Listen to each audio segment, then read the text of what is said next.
Good afternoon, everyone. The Sacramento City Council will please come to order. Would the clerk call the roll, please, to establish a quorum? Thank you. Councilmember Vice Mayor Ashby? Here. Councilmember Laloe? Here. Councilmember Harris? Here. Councilmember Valenzuela? Here. Councilmember Chenier? Mayor Pro Tem Guerra? Here. Councilmember Jennings? Here. Councilmember Vang? Here. And Mayor Steinberg. I am here. If everyone could please rise, I'd ask Councilmember Vang to please lead us in the land acknowledgement. I will lead us in the Pledge of Allegiance.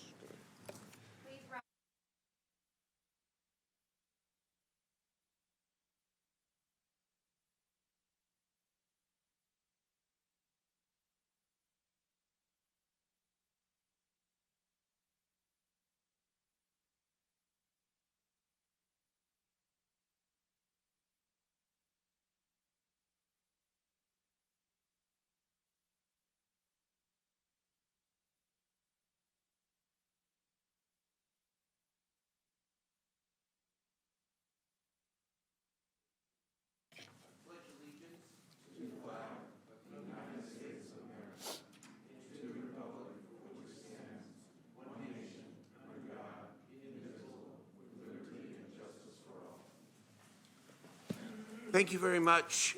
Welcome to colleagues, members of the city staff, and most importantly, the members of the public.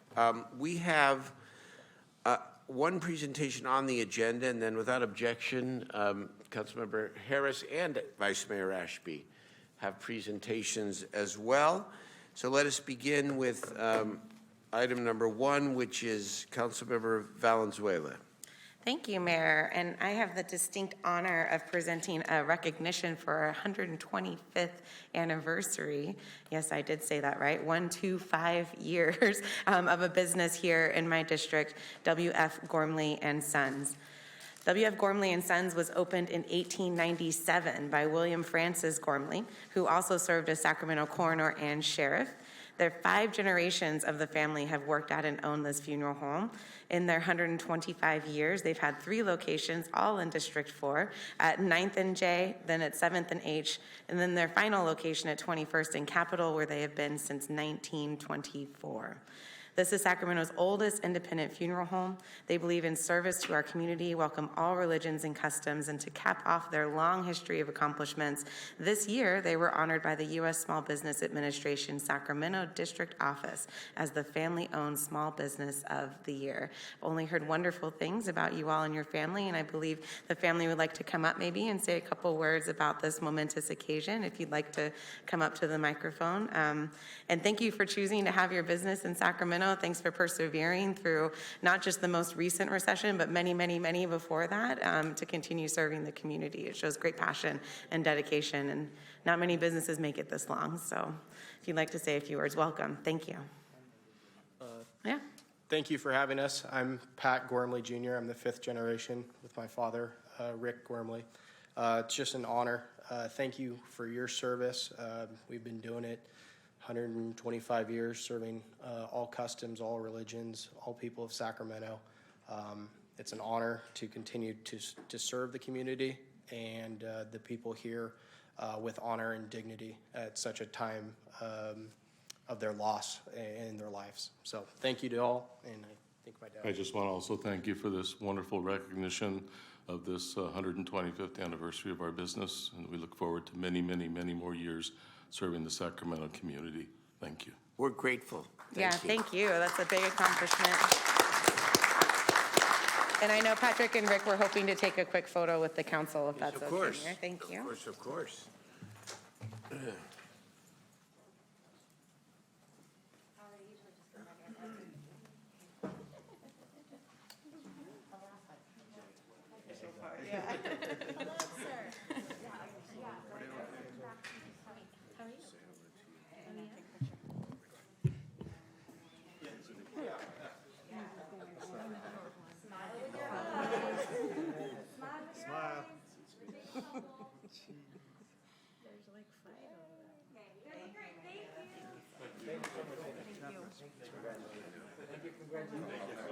Okay, yeah. Thank you. Hey, thank you so much. Really, 125 years.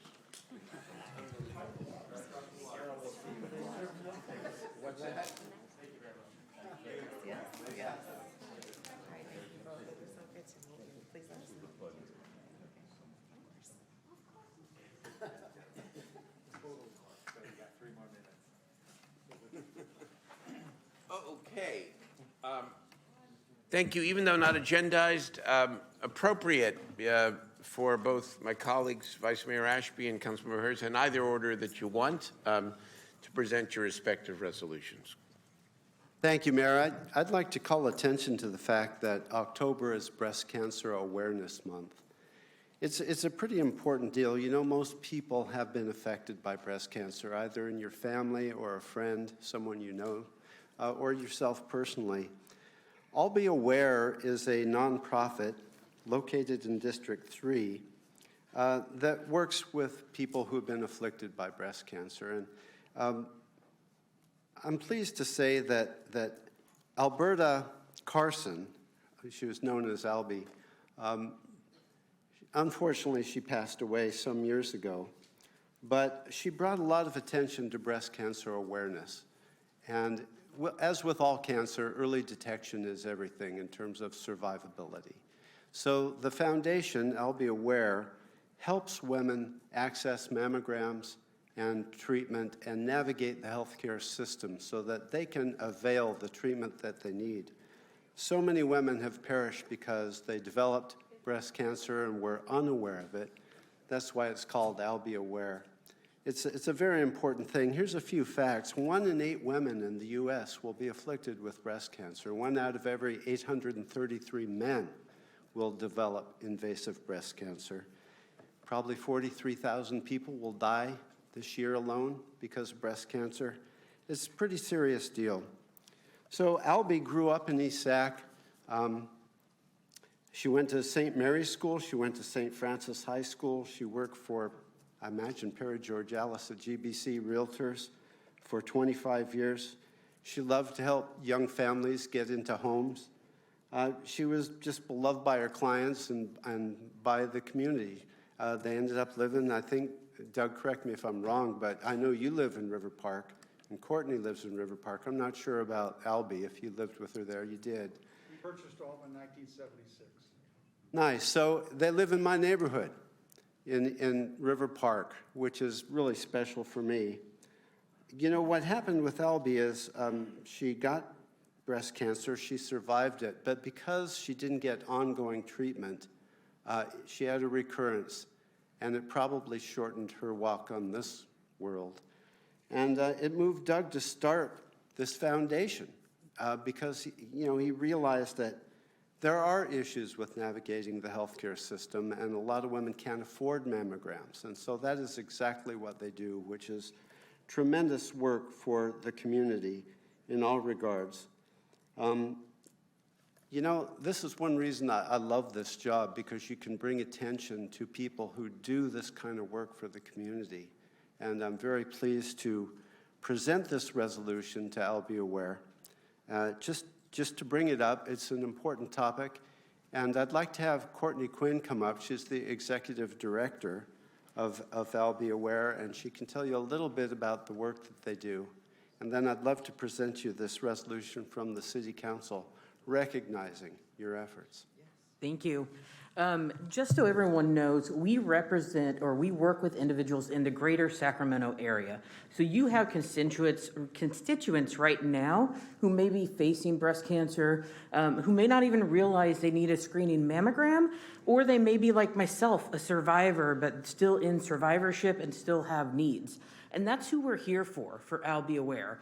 So if you know of anyone as you're out in the community and you hear that somebody has questions related to breast health, please send them to us, because we work with all the medical providers in this area and multiple clinics as well. We work with Every Woman Counts, the government program, which many constituents would fall into, and then or insurance will cover a lot of the cost for screening mammograms. However, if somebody falls through those cracks in the system, that's where we are here for. And so it's recommended on an annual basis for an individual to get a mammogram at the age of 40. And then if someone has a family history, we recommend they contact us so we can walk through when they should get an earlier screening, and then to know their risk. And then the other group is, if you ever hear somebody who has a breast health change or concern, then they should definitely see their doctor. So that's a little bit just of the awareness side for you all to know about, breast cancer right now. Sadly, we don't have City of Sacramento stats, but we look at what's happening in the County of Sacramento. And sadly, we are seeing a higher death rate in Sacramento County than the averages on nationwide and in the state. So this is definitely an issue that we need to be addressing. And additionally, we are seeing that there was a Healthy People 2020 goal and for mammogram rates, and Sacramento County did not reach it. So this is even more of the reason that we are doing, trying to help individuals get early detection, because that saves lives. And I can tell you it saved my life because my breast cancer was detected early. So we highly recommend that too. Does anyone have any questions on anything related to breast cancer or anything I just shared? May I mean, only this sort of shocking thing, at least to me, that you said about Sacramento County having a higher rate than other parts of the state and the country. Is there anything you can say about that in terms of our understanding as to why? Part of it too is, honestly, when I look at the higher death rate and I look at the fact that the mammogram rate didn't be hit, those two, I believe, are the why. Because if you're not getting screened early, then you're more likely to die from breast cancer. Is there anything we can be doing, like consistently with all our cities' social media, for example, or something that just is like or utility bills or something, right? That is just a constant reminder.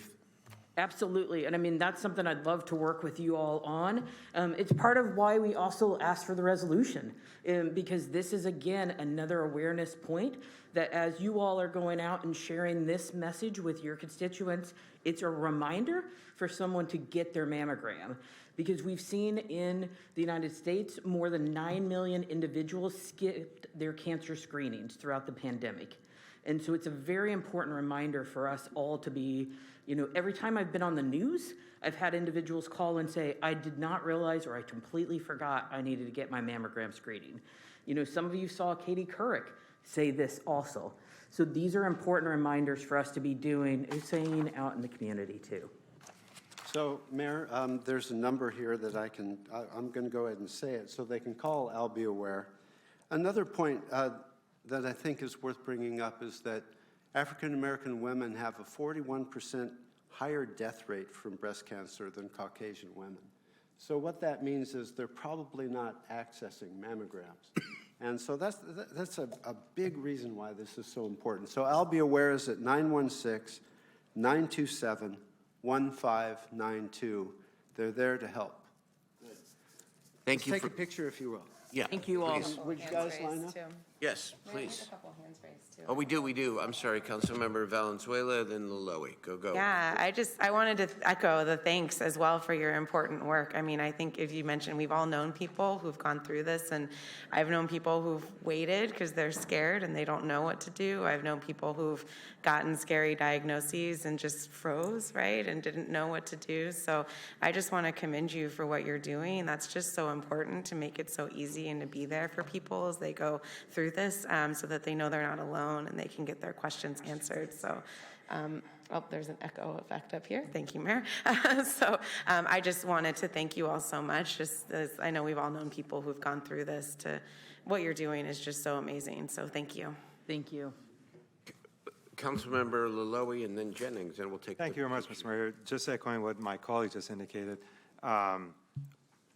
grateful to your organization. I lost my aunt to breast cancer. It came out of nowhere. And literally from the time we found out, by the time we lost her, it was about 12 weeks. My question though is, typically when you go to the doctor, doesn't the doctor kind of let you know, hey, you're due for a screening, your next appointment? Is that the norm or it's not? We hope so, is the honest answer to that question. And part of it is, we encourage individuals to be proactive about their own health care.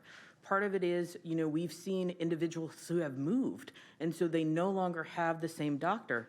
There's a number of individuals right now who don't even have a primary care doctor or throughout the pandemic, their workplace environment may have changed. They may no longer have jobs.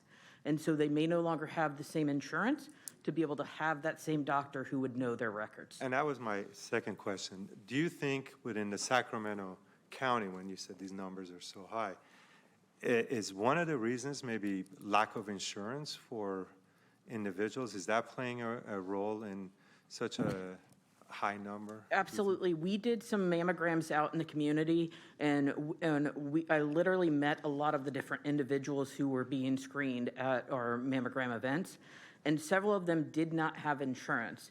They also were not aware about some of the government programs, such as Every Woman Counts, that their mammogram screening would actually be completely covered and paid for because they qualified for that.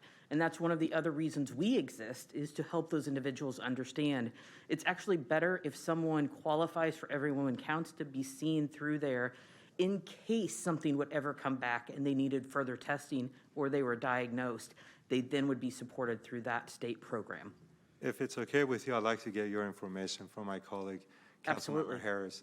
Maybe we can talk, because I represent District 2, so I would love to have these pop-ups that you were talking about, or screening that district. Thank you very much. Absolutely. And then this is Doug Carson. He's the founder of I'll Be Aware. And I'm not going to take a lot of your time, but I just wanted to add one thing. What happens a lot is, most of the time, it's people who don't have income or don't have insurance that come to us because they figure, I need your help.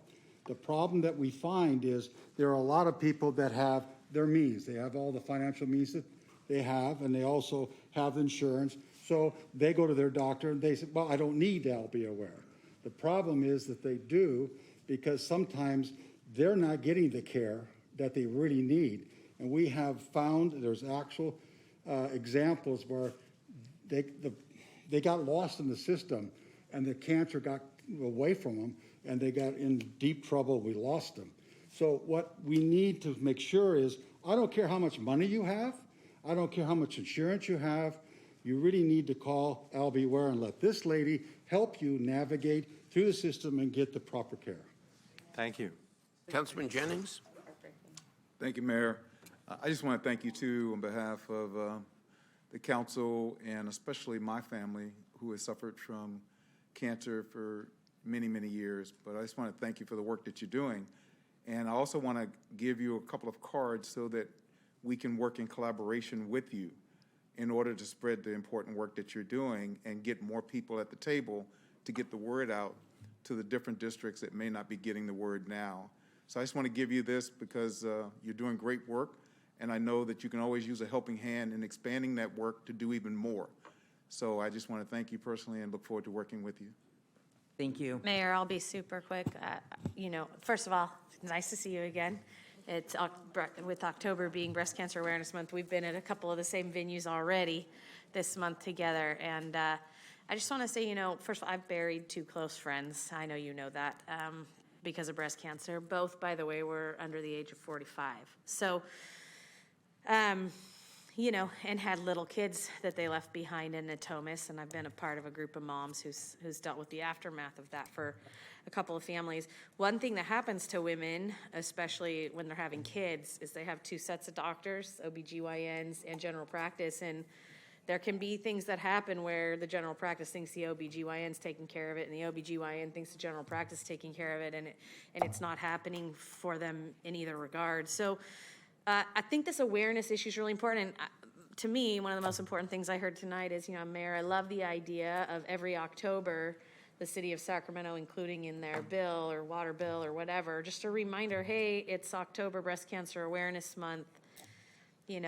get checked or check in with your doctor. And I do think there are insurance issues and I do think there are access issues, but I also think there are plenty of people who have insurance who don't find their way to the medical care that they need and therefore are too far advanced once it's identified for them. So if you wait for symptoms, it's going to be a bigger challenge than it would have been if you would have found it prior. So thank you for everything you do. You already know, though, I'm a big fan. So The manager is emailing like crazy as we speak here. yeah, I think just once in October would be great. If we did it every year, it'd be really great for people. So Community resources. yeah, thank you.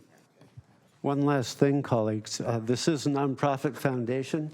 I know I'll certainly be making a donation, and just want to make people aware that because it's a nonprofit, they need community help to keep doing this really important work. Jeff, send their info to all of us. Please. Send their info to all of us. Thank you. Have you, sir.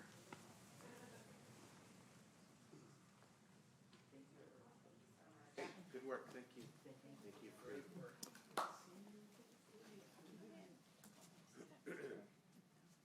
Who can you not see? yeah, Susanna, Susanna. come on. All in, come on, There we go. everybody in, we'll No hiding squeeze, it. we'll squeeze.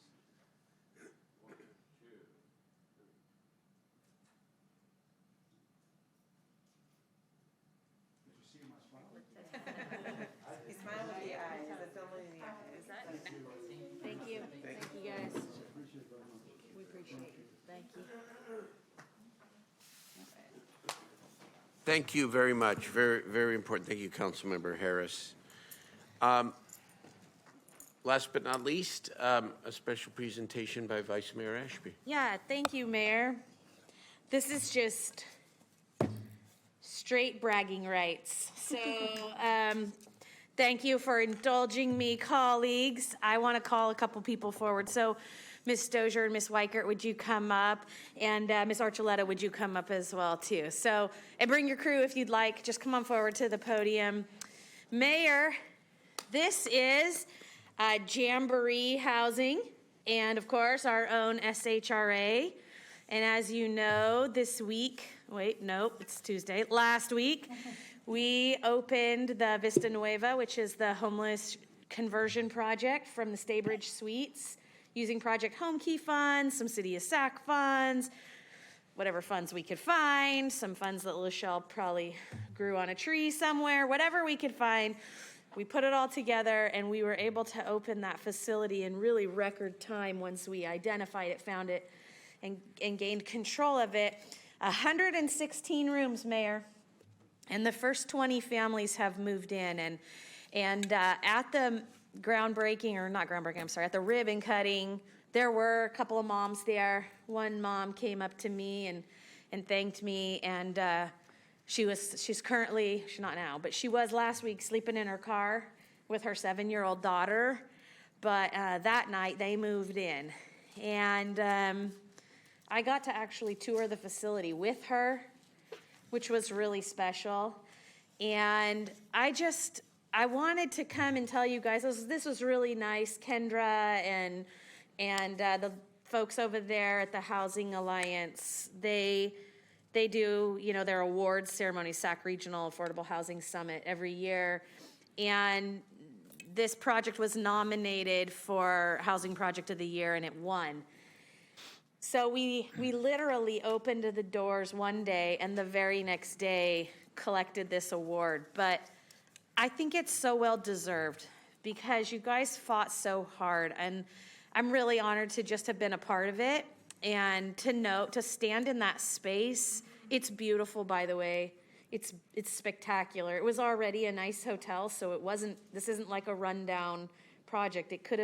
It was for sale, and it easily could have been purchased by another hotelier who could have turned it into that. But instead, it's magnificent. It has a really nice pool. We're building a great playground. It's going to have a canopy out there. It's got beautiful flowers. It's well appointed. And people who live there are going to feel really special about living there. And it's in a good school district. And the school that the children will get to go to is a great, great school. And we have all the services in place is the most important thing. We've got the mental health. We've got social workers for the school district. We've got all the programs to help people be a success while they're there. And because Lachelle Dozier is who she is, it's a voucher-based program, which is critically important. It means it's not a financial burden to the city in the years to come. The voucher program pays for the wraparound services, but they also stay with the family. So when somebody comes into the facility and they stay for as long as they need to stay, when they're ready to move on, Jamboree helps them find another home and use the voucher for it, whether that's an apartment or a rental unit. And then another voucher is assigned to the next family that comes in. This means it's sustainable. It means we can help lots of people. And the site will hold over 200 people at a time as it ramps up here. But it'll serve far more than that per year because people will come in and get themselves where they need to be to move on to whatever's next. So I'm really proud of this project. And it's just a really great example of what's possible when you have great partners. So one of the reasons why I wanted to bring this award, besides to brag to all of you about the award, is I wanted you to meet Jamboree, because so many of you are trying to do similar things, and I wanted you to know this is a group that knows how to do it. They have these projects all over. They're not headquartered in Sacramento, but they did open an office in Sacramento. And then, of course, you know, Lachelle, she's so good at this. And so if this is a model you think would work for you in your community, I can tell you that Natomas has been arms wide open about it. We didn't have any problems, and folks are asking, how can they volunteer? Where can they drop off? How can they be supportive? So maybe this is another solution. I know Councilmember Vang and Councilmember Valenzuela have both already adopted a very similar program, targeting a little bit different population, but the same model. So if any of you would like to join the ladies on the council with this hotel conversion strategy, I wanted you to see the faces that you could turn to help you partner, Mayor. And that's kind of why I wanted to do this. And I also wanted to give Jamboree a chance to just say hello so you'd know who she is, and then let Lachelle kind of close us out and maybe take a picture, huh? Good evening, Mayor and council members. Catherine McFadden, Senior Director, Jamboree's Northern California office. We've only been in existence for 3 short years, but Vista Nueva is an incredibly wonderful project that has moved quick and swift. As Vice Mayor Ashby said, you need a visionary, and you need dedication, you need commitments, you need partnerships. So thank you for your leadership. Yes. Vice Mayor Ashby on Vista Nueva. It was a big week. I know some of you were at the award last Friday, and I said, you know, 3 things happened. We got we were able to occupy, we moved in residents, and we got an award. So 116 units, permanent supportive housing, 10 of which are transitional. I believe it's the largest project in Sacramento to house those experiencing homelessness coming from coordinated entry. That is a huge accomplishment. We're working with Sacramento Steps Forward, the Natomas Unified School District, and of course, SHRA. We could not do this without the partnership. We've had 4 partnerships to date, over 350 units. We have 2 more in the works. Lachelle Dozier, Christine Weichert, I've known you for forever. I used to be an SHRA staff member. I actually used to stand up here and do staff reports, as they well know. And this is our 2nd hotel conversion. Hotel Berry was the first, and I had the pleasure as staff to work on that. So thank you so much, SHRA, for your commitment and partnership. And we're here.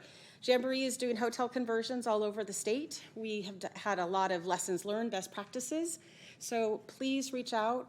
We want to solve this homeless crisis and bring folks, supportive housing quickly. Home Key is one way to do it. So thank you so much. We look forward to more partnerships, and just so thankful and grateful that Vista Nueva has opened its doors and residents are now with a safe home that's going to change lives and save lives. So thank you so much. And I called Catherine Archuleta. That's her.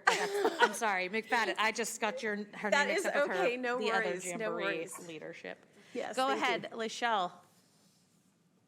I just really want to say thank you to Vice Mayor Ashby. We talked about trying to get something going in your district, and when we found this hotel, it really was a true gem. It had 1 bedrooms, 2 bedrooms, studios, and that's rare, kitchenettes, things that we normally don't see and we have to retrofit. And we knew based on the configuration where it was that this would be a wonderful opportunity for families to move from homelessness. So just really want to thank you, as well as all of the members of the council who support us in the work that we do. And we really would love to continue to do these. We're only limited. I talk to the mayor all the time about this. By how much money he can find under the mattress for us.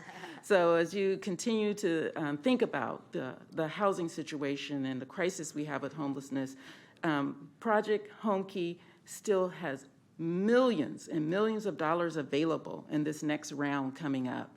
And the reason we were so successful is that we got ready early and we got in there fast. So to the extent that we can find that matching funds, then we can continue to do this throughout Sacramento and really provide those resources that are Mayor needed. Project Home Key, which I know you advocated for with the governor, and his administration put that in place based on a recommendation, I think, coming from the committee you were leading up, provided $30 million for this project. Question. Which is, if you want to be able to have this type of project in every community, you have to be able to pay that kind of price to be in some of the communities, because otherwise this would have sold at that same price, but to another hotelier. So it's critically important that stuff like Project Home Key stay in play for cities like us to be able to provide these types of solutions citywide. Otherwise, you're not able to afford those kinds of units. And like she said, one of the reasons we were able to stand it up so quick is that it didn't require a lot of work. These are furnished units. Furnished units, And they have kitchens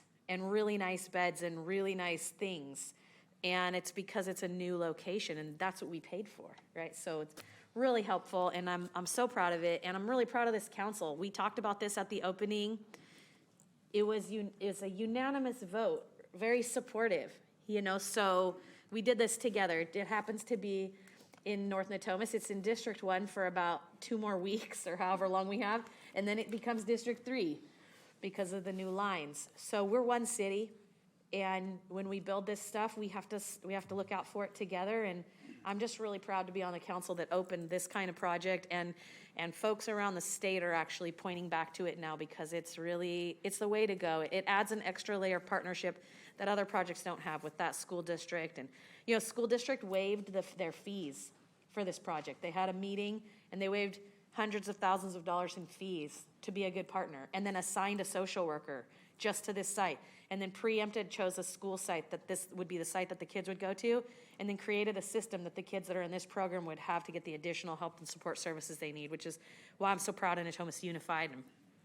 And then Jamboree's bringing in all these resources and contracting out to other groups in our city that are specialists in certain areas that will come in and really help the families succeed. So kudos to all of us. This really belongs to everyone. I'm going to give it to Jamboree today to walk away with, but Mayor, I don't know if you want to say anything, and then I'd love to do a picture. Well, after Councilmember Laloy. Sure.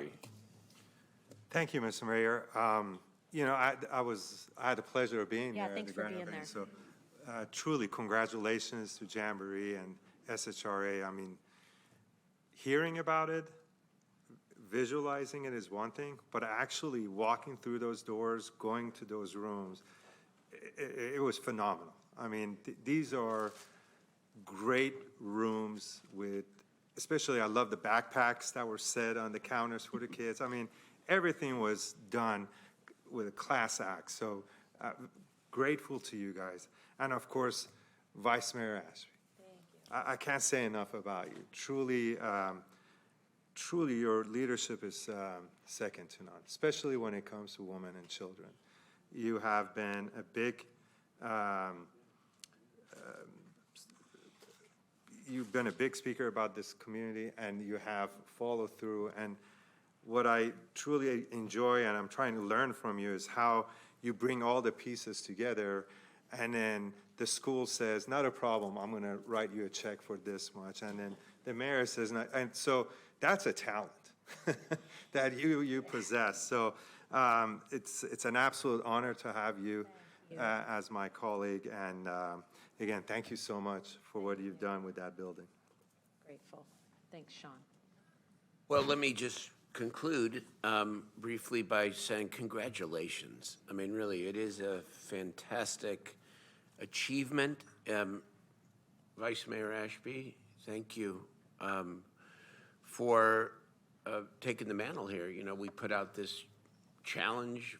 You did. You asked us each to do one. For all of us, for everybody to do something. It was part of the imperfect but really important comprehensive siting plan process, and you went right out and did it, and a lot of families will benefit as a result.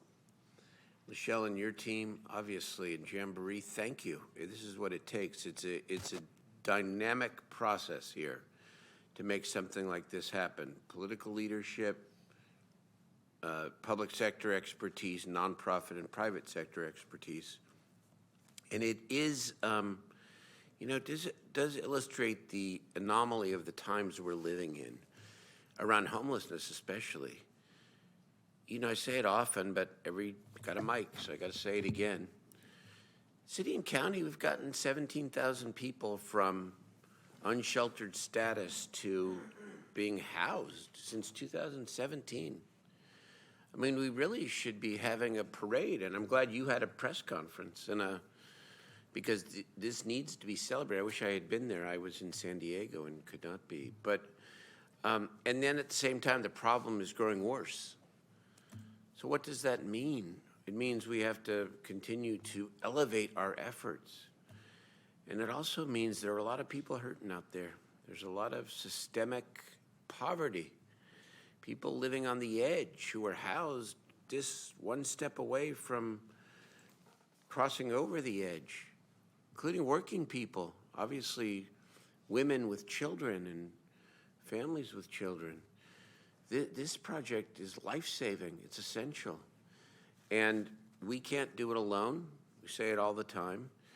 This emerging partnership with the county, hopefully good news in the weeks ahead, is vital so that we can double, triple, quadruple these efforts and help more people. And hopefully show a difference on the streets as well, because that matters. But if this don't give you hope, Yeah. then, you know, you shouldn't be involved in this stuff because this is hope. Thank you. Mayor, the first, 3 people that I met coming in, and it's open for families, so the criteria is you have to have a little one, school age. But the first 3 families through the door were young moms with little girls. And all of them were street homeless, like cars. And so to see them, those young moms with their little girls, it just meant everything to me. So, and I hope each of you, and I know Councilmember Valenzuela's already made a call, but for those of you that want to go see it, you really should ask LaShelle to take you out and just see it and then get it in your mind, because then when you go to do what you want to do, you can think to yourself, I want it to be at this level so that these moms and kids, that they feel valued and that they see how much we're willing to invest in them and create spaces for them to be successful, because it makes a big difference. So, LaShelle, just one last thing, because I've had a lot of people reach out to me. If somebody wanted to be in this facility, I almost said La Mancha, that's in District 8. If you wanted to be in Vista Nueva, what would you do? So they would actually go through coordinated entry, which is Sacramento Steps Forward. They reach out to Sacramento Steps Forward and they ask me. So call 211, and then they'll connect with the service provider, and then they'll get in the queue. Okay. And connect with coordinator. 211. 211. And then they let them know their particulars, and they ask for coordinated entry through Sacramento Steps Forward. Got it. Mayor, would you come down with me while the rest of the...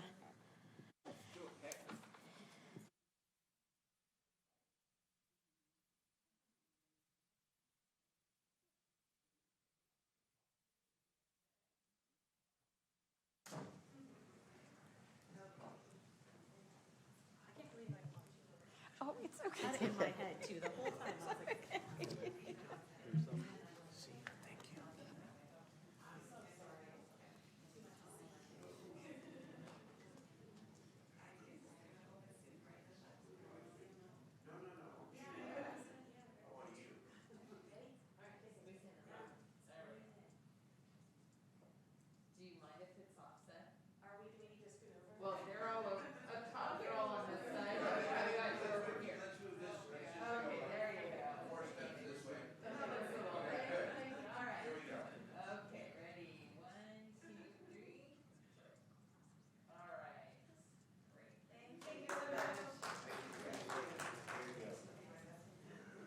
Way to go.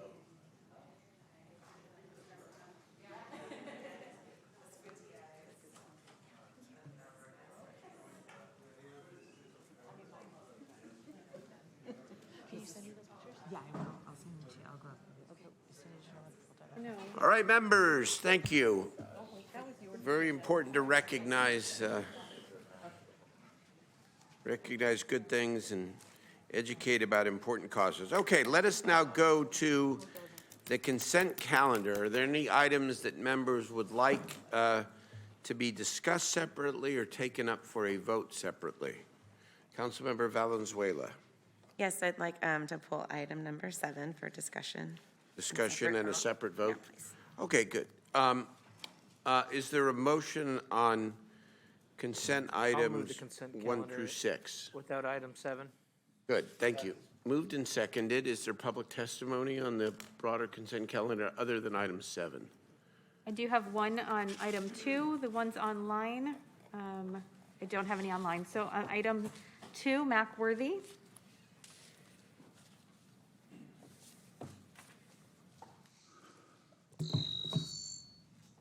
Good afternoon, panel. This is an item should be highly exposed to the public because Pause, Mr. Woody. Thank you. this should be highly exposed to the public because an audit. Can we get a real audit here? Can we get the paperwork of the income of various of this city, even from nonprofit donations? Now, because we are moving on away in the property here, be aware of Bank of America agreed with the city here when we fell on our face. The city took taxpayers' money and bought commercial property. Now, that property become nonprofit, no tax paid.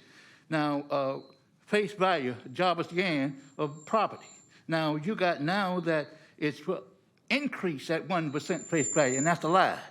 And people, wake up, people. If you own a piece of property, you better get downtown and get an appraiser because you're going to wind up with an empty box because no property in America increase at 1% per year.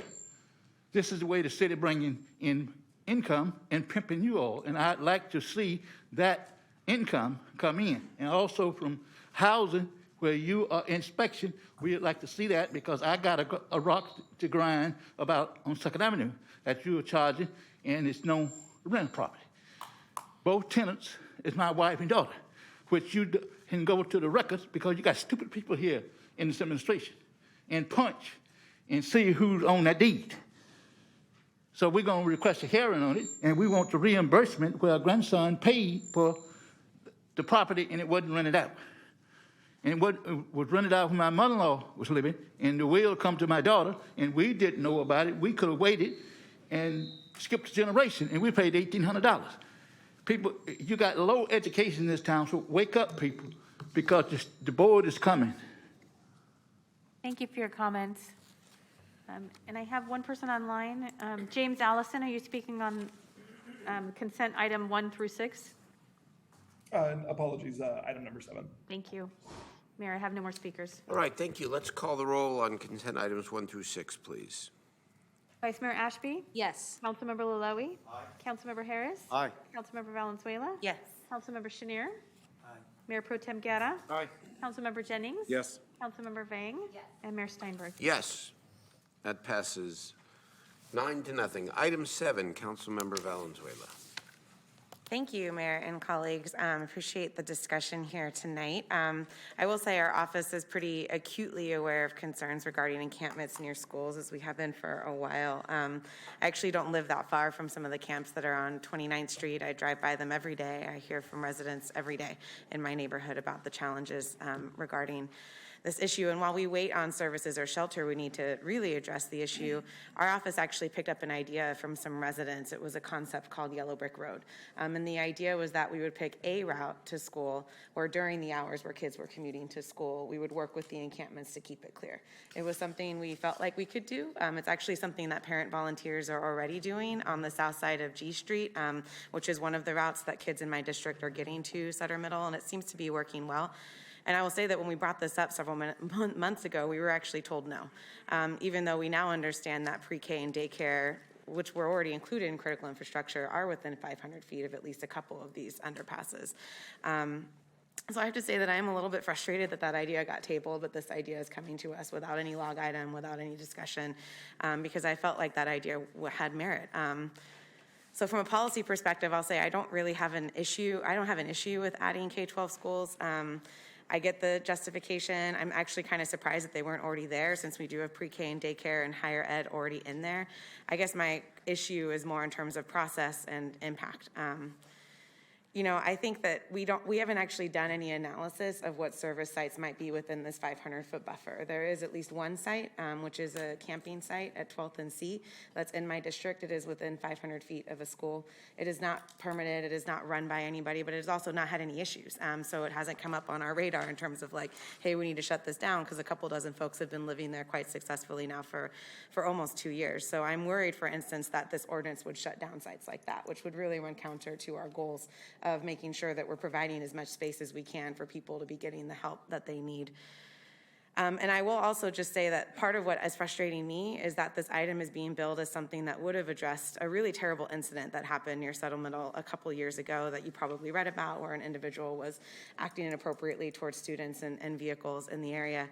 I mean, what we know now is that that man was not camping anywhere near, so he would not have been affected by a 500-foot buffer. People in crisis really don't tend to adhere to invisible boundaries, and the outcome after this passes would not have been any different. The police responded, they did their jobs, the man was arrested and taken into jail on charges. You know, I'll say that we're just mitigating the impacts of not having real-time response and services available for people who shouldn't be on our streets without the help that they desperately need. But I really can't let this move forward without acknowledging that we have real ideas that would have helped more than this, that we have not pursued, and that this process may have unintended negative consequences on our efforts to shelter people, since we didn't do any analysis of the impacts of this change, and would do nothing to prevent or change outcomes like the incident that happened at Sacramento a couple years ago, because of the reasons I just mentioned. So, sorry, Mayor, did you have a question? A couple weeks ago. I believe it was a couple weeks ago. A couple years ago. Oh, sorry, weeks, sorry. I meant to say weeks, thank you for the correction. The incident that happened a couple weeks ago. So I do plan to move this item, but I'd like to put in some direction to staff, which I have talked about with the city manager already. The first is that I'd really like to bring in any service locations that may have already existed within this 500-foot buffer. I don't like the phrase grandfathered in for a lot of reasons, so I'm gonna just say similar concept, not that phrase. You know, if we have service sites that are within 500 feet, I'd like us to make sure that we're being very clear in our direction, that our intention is not to shut those things down, because that would really run counter to our overall goals. And I would also really like to direct staff to find a way to make the yellow brick road concept work. I think it makes a lot of sense. I think it's something we can work out with. I think there's a lot of unhoused folks on the street who would work with us to establish a route to school that could be free and clear while kids are walking to and from school. So those are my 2 points of direction. I think those things will really help with some of the issues that I hear every day from parents at Sutter Middle, and frankly, it was their idea. So I'd really like to bring that forward and make sure that's a part of our direction. Okay, those seem. Mayor, I'll second that. Okay. Mr. City Manager, do you have any? Yeah. Well, let's hear from the members. Vice Mayor Ashby. Okay.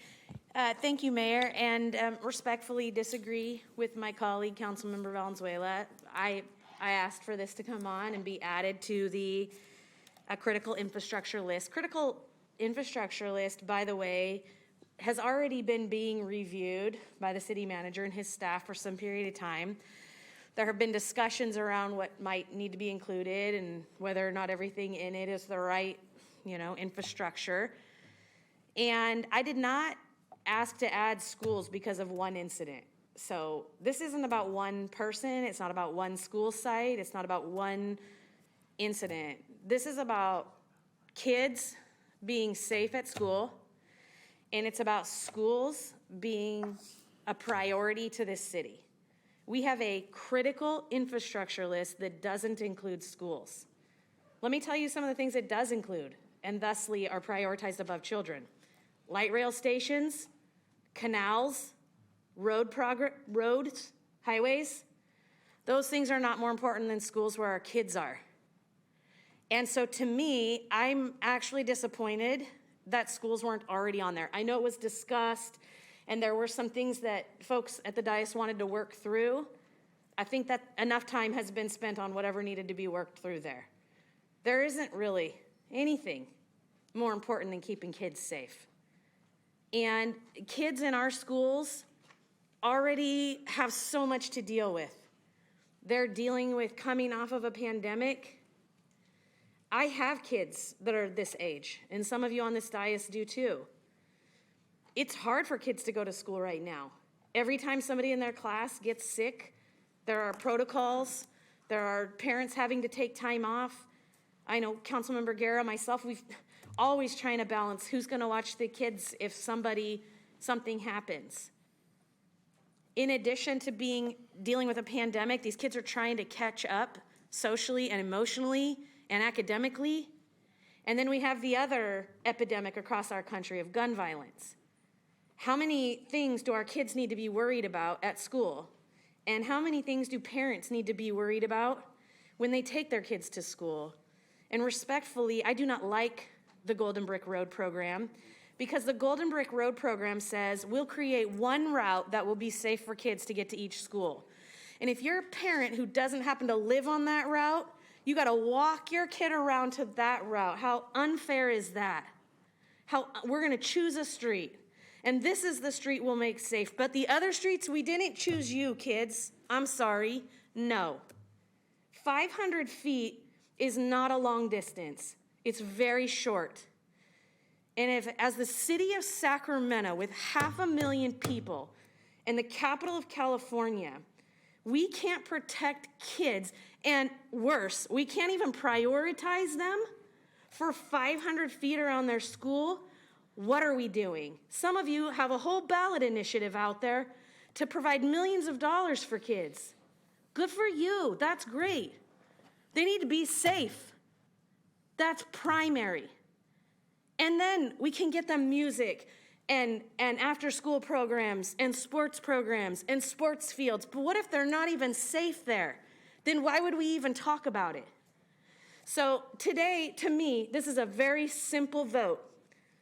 You're either ready to say, yes, kids and schools are worthy of being critical infrastructure like our light rail stations, or they're not. And if Councilmember Valenzuela or Vang or anybody else wants to bring forward other ideas and work with the city attorney and look at those, that's fine. But right now, Mayor, my substitute motion is to move staff's recommendation forward as it stands, which simply adds schools equal to things like canals and hospitals and colleges. Please. I'm going to say something, please. And then I'm happy to turn it over to you. Passion right on. I know I'm in favor of this, but I also don't want to have an unnecessary argument where, and the ideas that Councilmember Valenzuela put forward are not inconsistent with the resolution. Simply to come back and to report back, which is a common practice, on a couple of additional ideas does not seem inconsistent to me. So I would hope that rather than have a divided vote with 2 or 3 on the other, that somehow we can reconcile, because I do think what you brought forward, and you brought it forward, Vice Mayor Ashby, is an important statement for all the reasons you said passionately, but I don't think this should be a divided vote, especially when you Mayor, it doesn't need to be part of the motion. If she wants to ask staff to look at the other 2 items, that's fine, but not as part of this motion. Well, Can I clarify my motion? why don't you clarify, please? Yeah, I just want to clarify my motion because again, as the mayor said, not in disagreement, not supportive of a 500-foot zone. Really want to make sure we don't shut down any service sites that may be operating in that zone. And I'm thinking specifically of a couple dozen tents that are structured, that have been within 500 feet of a school, that have fence, that have bathrooms, that have a site that's there, because we would essentially be shutting that down. And I don't think those 2 things have to be contrary. So I just want to make sure that that's the main part of that. And then the Yellow Brick Road, that's sure, we can bring that back as a separate item. I can put it on the log. I'm fine with that, but I don't see those as contrary. They're not. I agree with Councilmember Valenzuela, but let me try with you now, and then I'll get to the members. I know that the mayor has the power of agenda making, as does the city manager. If you would allow Vice Mayor Ashby's motion to go and withdraw your motion, I would then guarantee you that I will bring back, working with you, a Yellow Brick Road, a version of the Yellow Brick Road idea with I'm sure with the city manager, but I guarantee it, and ensure there's clarification about not shutting existing programs. I'm just trying to, this should be a 9-0 vote. That's all. Would that be okay? Yeah, and I think to Okay. clarify your direction, I mean, we say a route because the goal isn't to shut down every camp that's on every route to school, but to look at population centers. So since that's also been misconstrued here, I just want to make clear the Yellow Brick Road idea is to say, hey, there's a group of students in this area. I will What's the bring, easiest way for them to get to I school? will bring forward your Yeah. idea, okay? Okay. Well, Okay? it's the community's idea. It's the but yeah. community's idea, okay? So the Councilmember Valenzuela then will withdraw the motion, correct? Or what about grandfathering in an existing service site? Are there any existing service sites that are affected? Can staff answer that question? Are there any existing service sites that would be affected by this ordinance? Potentially, Mayor, this is a citywide ordinance. She's speaking only of her district. Think about Councilmember Laloe's district. Think about Councilmember Vang's district, my own district. Councilmember Harris's district, which is actually where Sutter is. So, no, Mayor, I am not going to grandfather anything in because the whole point here is to protect kids. And if there are sites that need special attention in your district or somebody's district, then maybe what we need to do is work with our Department of Community Outreach and go out to those sites and help people be somewhere that's not within 500 feet of hundreds of students on a school campus. Okay. But I'm not willing to accept Okay, grandfathering then, language. let me try one more time. So I will make a second commitment. If there are any sites that are pre-existing, that are service sites within the 500 feet, I will use my power of agenda, and again, work always collaboratively with the city manager, to bring that back with an immediate vote to sunset them, to remove that site from the critical, that particular geographic area from the critical infrastructure exception, so that we can do that separately, have a clean vote on this, and both of the issues you raised, which I think are legitimate issues, we will bring back.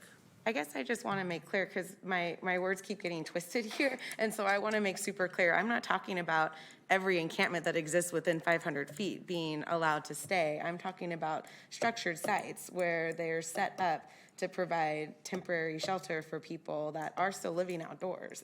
Understood. And so I just want to make super clear that my motion here is not to say that the camps near the districts to schools or any other school where they are right now should stay exactly where they are. I'm saying when you have a I site where think I'm folks are clear on getting your help. motion. I think I'm clear. I mean, maybe the mayor isn't. Here's my clarity. I want to move staff's recommendation forward with no alterations to it. No, I think And that's, if you have some things that you and Councilmember Valenzuela want to work on to bring back for the council to take a look at, sure. But right now, no grandfathering, no ifs, ands, or buts. We're talking about kids in schools and a very short distance, 500 feet. And I'm okay with somebody voting no if they really believe in their heart of hearts that it's not worth protecting 500 feet of a buffer around kids. That's up to you guys. Everybody has to live with their vote.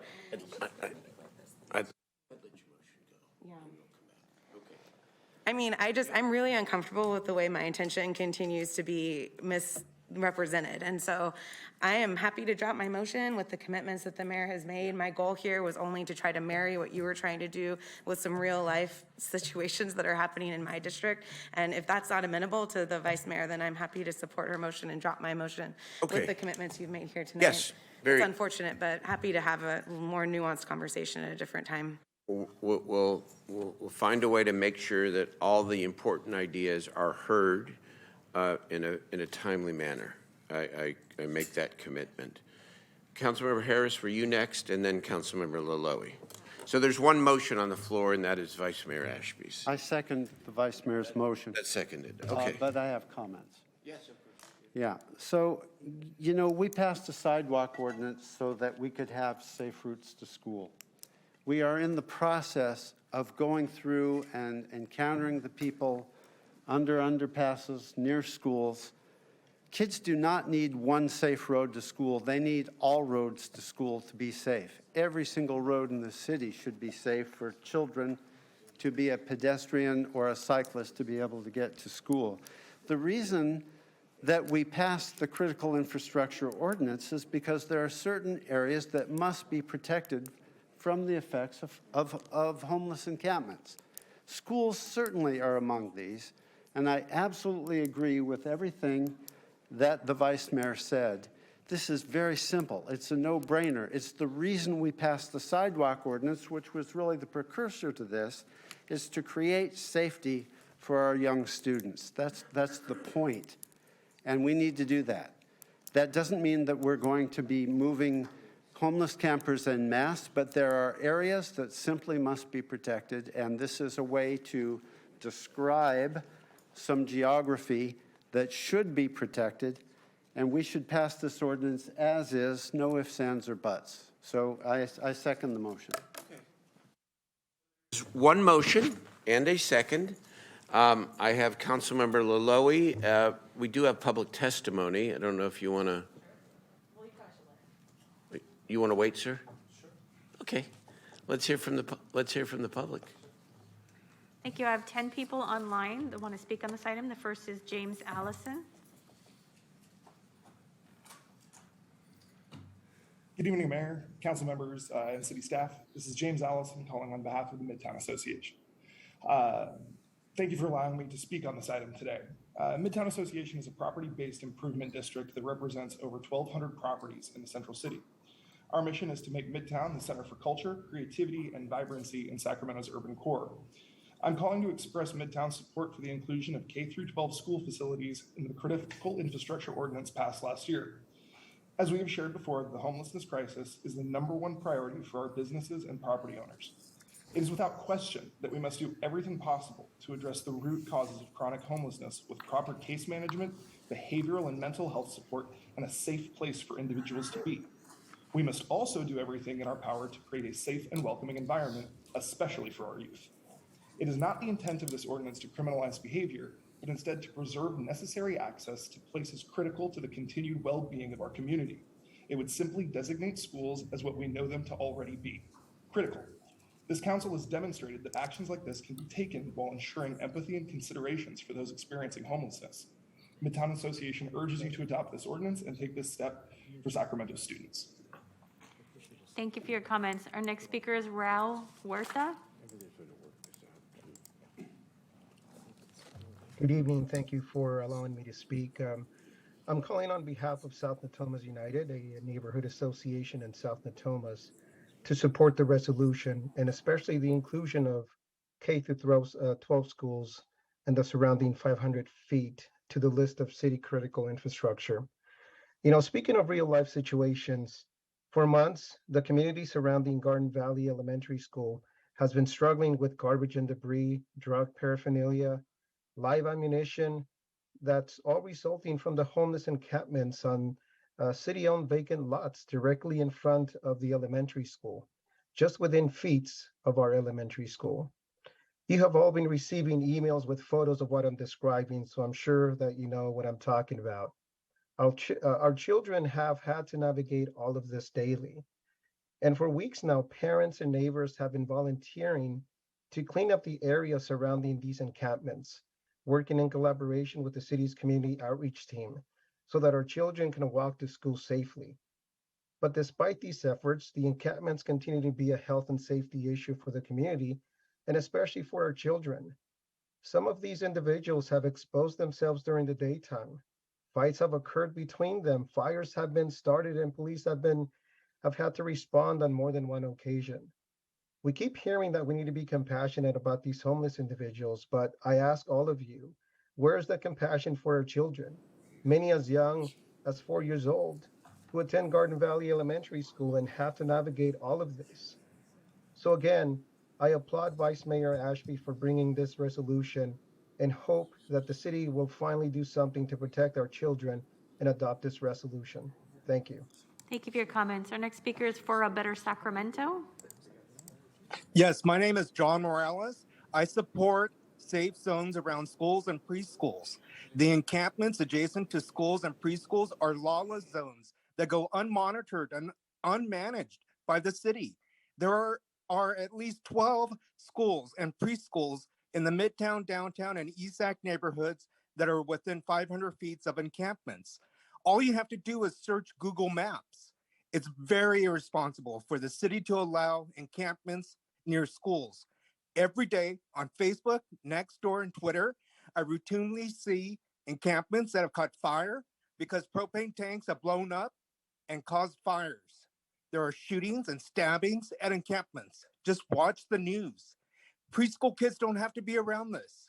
Drug dealers terrorize the homeless with assaults and threats of violence in order to maintain control of the encampments and sell fentanyl.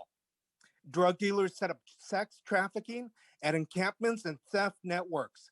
Preschool kids don't need to be around this. The city doesn't even know how many warrant felons and wanted felons live in encampments adjacent to schools and preschools. For example, the daycare center across the street from McKinley Park at 30th Street and G Street has several adjacent encampments at the Capitol Freeway underpass. I strongly support the safe school zones because I want to live in a better Sacramento now. We can't wait. Our future is on the line. Every day, everywhere you go, you see the results of crime, blight, and open drug use. Rather than be helpless, we can work together and make decisions to make Sacramento a better place to live and work. Let's listen to each other now. Let's solve problems now. Let's have a better Sacramento now. Thank you. Thank you for your comments. Our next speaker is Annie Keys. Good evening, Mayor, council members, and city staff.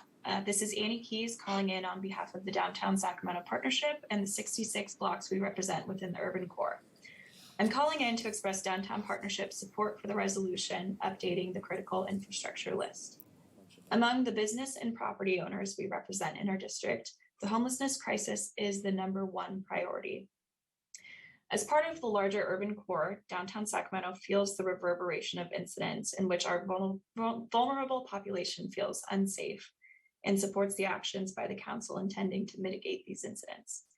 We acknowledge that the need to build capacity for the increased case management, behavioral and mental health support, and safe spaces for individuals to reside is of utmost urgency. However, it is important to have a balanced approach to creating a safe and welcoming environment, especially for our youth. Downtown Sacramento Partnership applauds this council for continuing to address concerns for public realm management while ensuring empathy and considerations for those experiencing homelessness.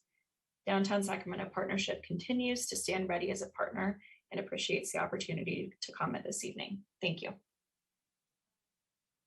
Thank you for your comments. Our next speaker is Nikki. Nikki, if you'll unmute. I'll go to the next person, Yesenia Landa. Hello. Please proceed. I just want to thank Vice Mayor Ashby. Thank you for actually standing up for our children. I am a mother of 4, and all 4 of my children actually currently go to Garden Valley. We experience that. It's not safe. I live right there in that community, and I don't feel safe even jogging, let alone letting my kids walk to and from school. So I want to thank you for finally standing up for our children and doing something right. Thank you. Thank you for your comments. Our next speaker is PJ. Yes, hi. We all know what this item is. It's an end run around Boise to expand critical infrastructure to include any and everything as a dishonest way to limit where encampments can be located. I guess we'll need another lawsuit to limit what can be considered as critical, since local government will dishonestly and disingenuously expand its definition for their own convenience over providing shelter. These people deserve to exist. Homeless children at these encampments deserve to exist, even if you dismiss them out of hand because you don't acknowledge their existence. Angelique only allows the acceptable unhoused because they fit her definition of what polite society can be okay with, as long as they aren't too messy, don't have too much trauma that leads them to do too many unsavory things to survive. But that's just the thing, Angelique. Who are you to determine whose trauma is valid? All unhoused have a variety of methods they employ to survive because at the end of the day, the survival is key. It's the end goal, and the method used to get there doesn't matter because not surviving isn't an option. But you don't contemplate that. You only contemplate what is palatable to the house, to the voter, what you can uncomplicatedly slip down the voter's throat that with all their indoctrination, they will be able to accept. Rather than disabuse them of the harmful notions they feel towards the unhoused, you placate their indoctrination. You placate the harmful stereotypes that they've been taught rather than deal with all types of unhoused, their trauma, and how they actually come to be unhoused. You don't lead, you follow, for that is who you are. You are a follower of racist tropes, of homophobic tropes, of harmful tropes, meant only to keep the power balance The same because you're afraid of challenging it. And that truly is sad. Your principle's gone. You no longer feel the need to address those systemic issues that harm so many, even children, unhoused, the undeserved, those forgotten by a system that requires human bodies to continue rather than changing a goddamn thing, which is why you will lose. Vote no, or you admit your defeat in the face of fascism, of fascistic tendencies to placate the moral depravity that puts people below any profit motivation. People are the priority, not profit. All people, not your own political motivations, people. So stop trying to squeeze them out of every corner of the city to purposely harm them by disingenuously claiming everything is critical infrastructure. Or the next time it'll be Martin or someone else Thank you for your versus comments. Your Sacramento. time is complete. Will you make your final comment, please? That's it. Thank you for your comments. Our next speaker is Maria.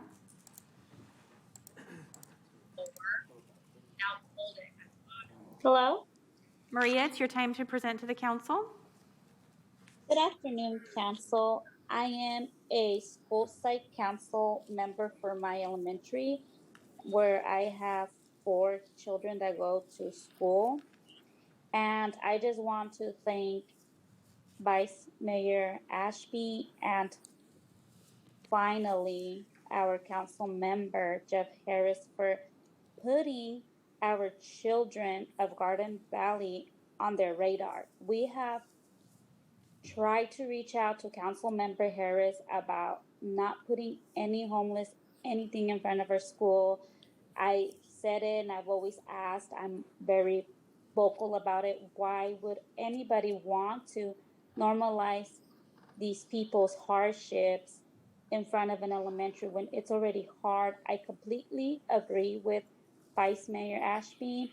And once again, thank you, Council Member Harris, for standing up and voting for something that he already knows that we've asked for help, and this really will help us. And anybody that doesn't want to see it, or anybody that says that nobody else has any type of empathy for them, I would want you guys to go and see what this looks like in front of the preschool kindergartners, the most vulnerable. That's where we have our encampment in. Thank you once again. I know it's not popular, but it's the right thing. Thank you for your comments. Our next speaker is Crystal Sanchez. Good evening, Council. The Sacramento Homeless Union opposes this with all due respect.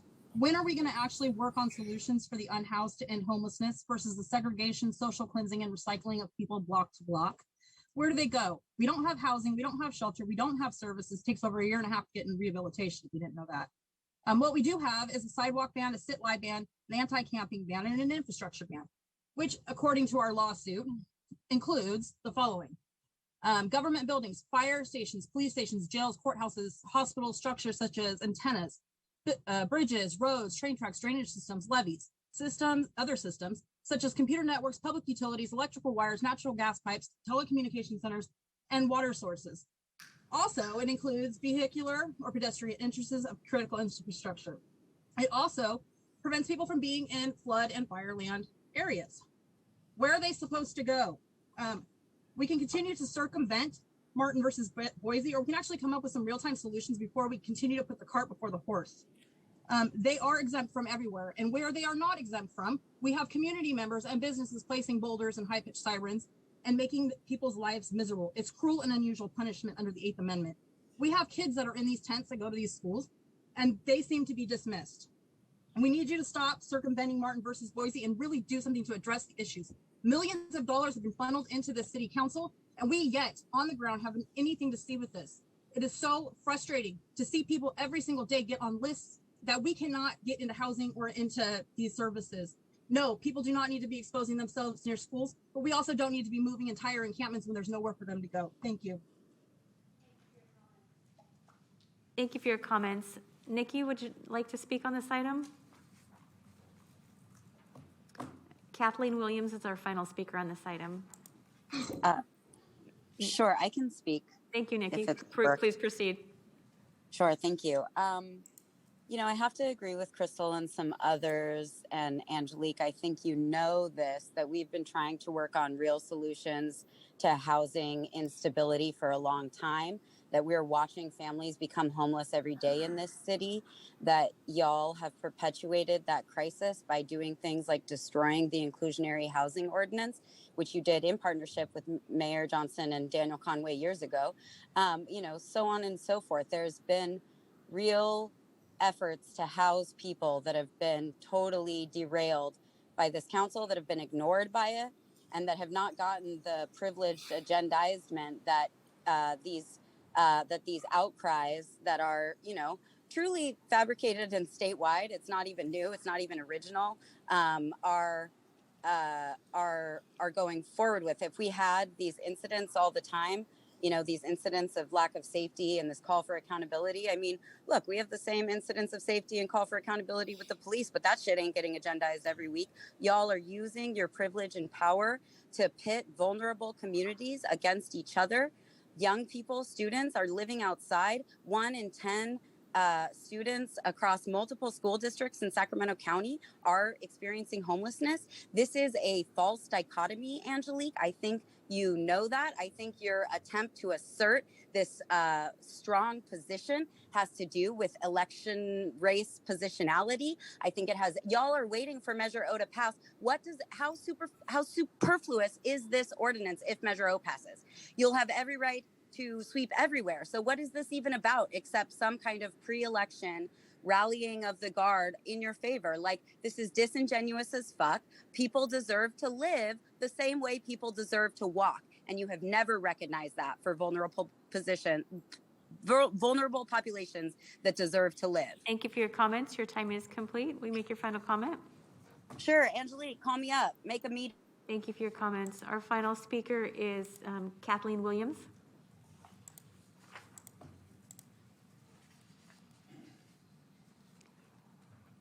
Kathleen Williams, if you'll unmute. Hello, this is actually Mark. Please proceed. Kathleen's line. Can you hear me okay? We can. Are you in mute? Okay, okay, good. I hesitate really to weigh in on this discussion because it seems like it's just a lot of hysteria and equating homeless people with evil criminals and unsafe and creating unsafe conditions and all that.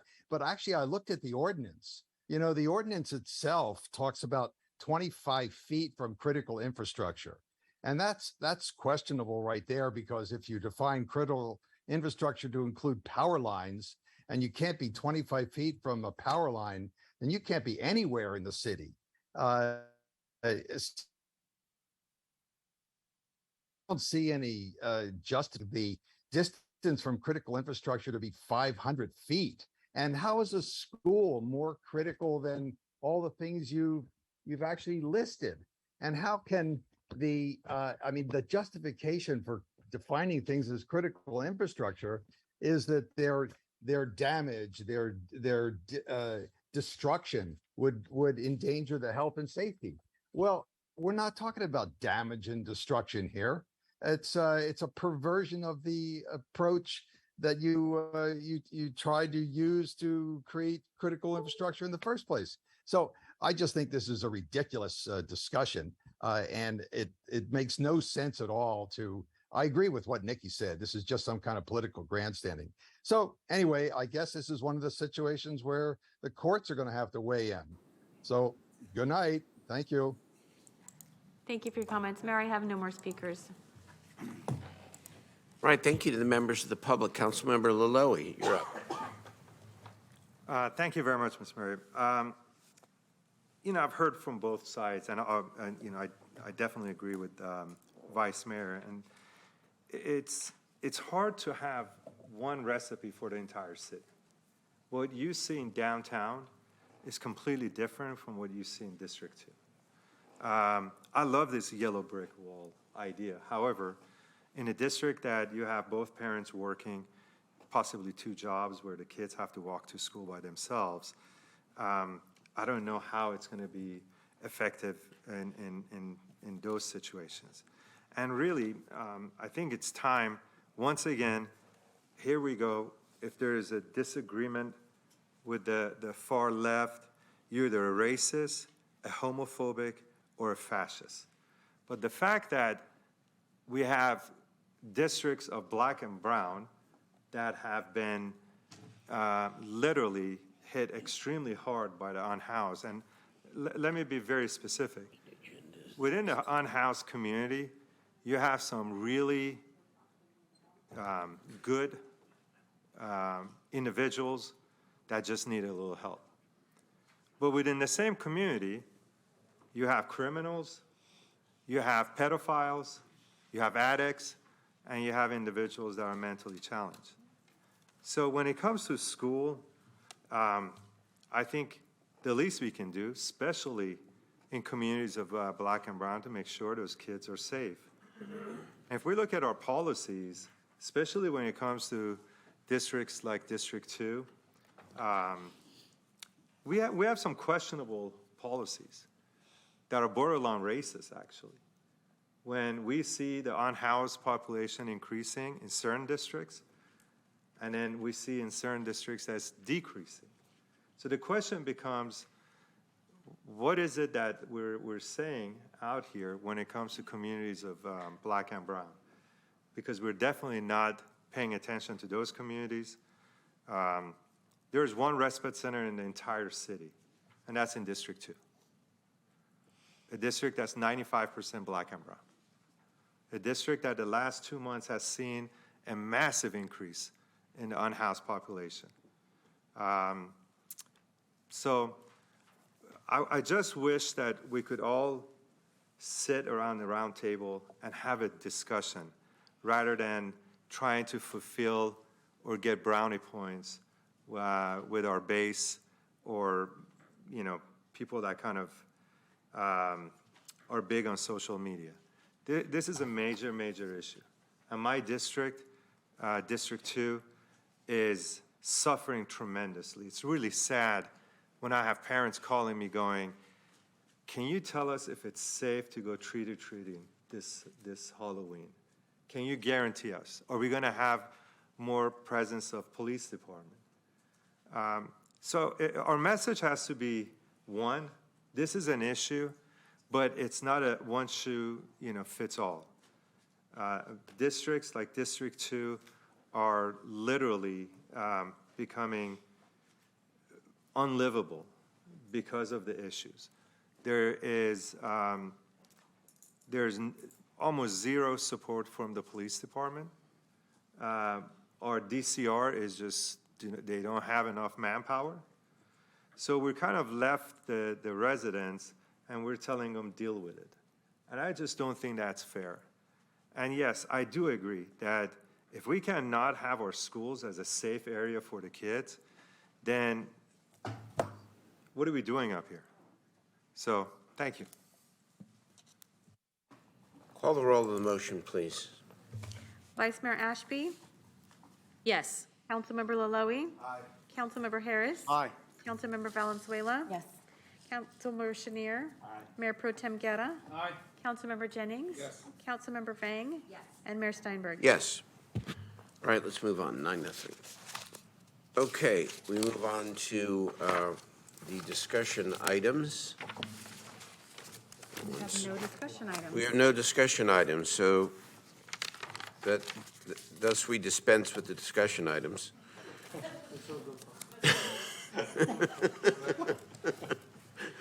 What does that leave us, Madam Clerk? You have council comments and then public comments for matters not on the agenda. Okay, let's do that. Council comments and comments not on the agenda. Let's go council comments because I know there are members of the public that want to talk about, I know, a significant issue in District 7. So go ahead. Okay, Mayor, some Yeah. comments from District 3.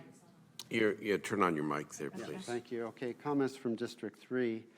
The Northgate Boulevard Transportation Plan Open House is on October 22nd from 11:30 to 1:30 p.m. at Garden Valley Elementary School. Several people called in from Garden Valley this evening at 3601 Larchwood Drive. The participatory budget pilot program is now live, and neighbors who want to have a say in that process Please visit stanfordsettlement.org for the meeting times to get involved in that. Also contact stanfordsettlement.org for their weekly vaccine clinic. It's actually tomorrow from 10 a.m. to 4 p.m. I need to make a AB 1234 report for our clerk.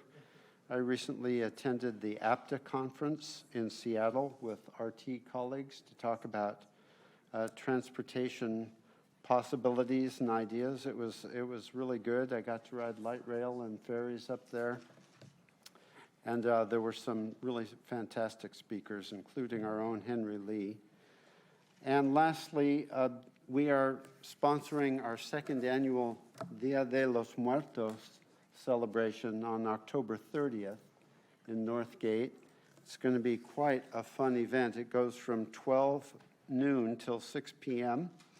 It will be right there at West El Camino and Northgate Boulevard.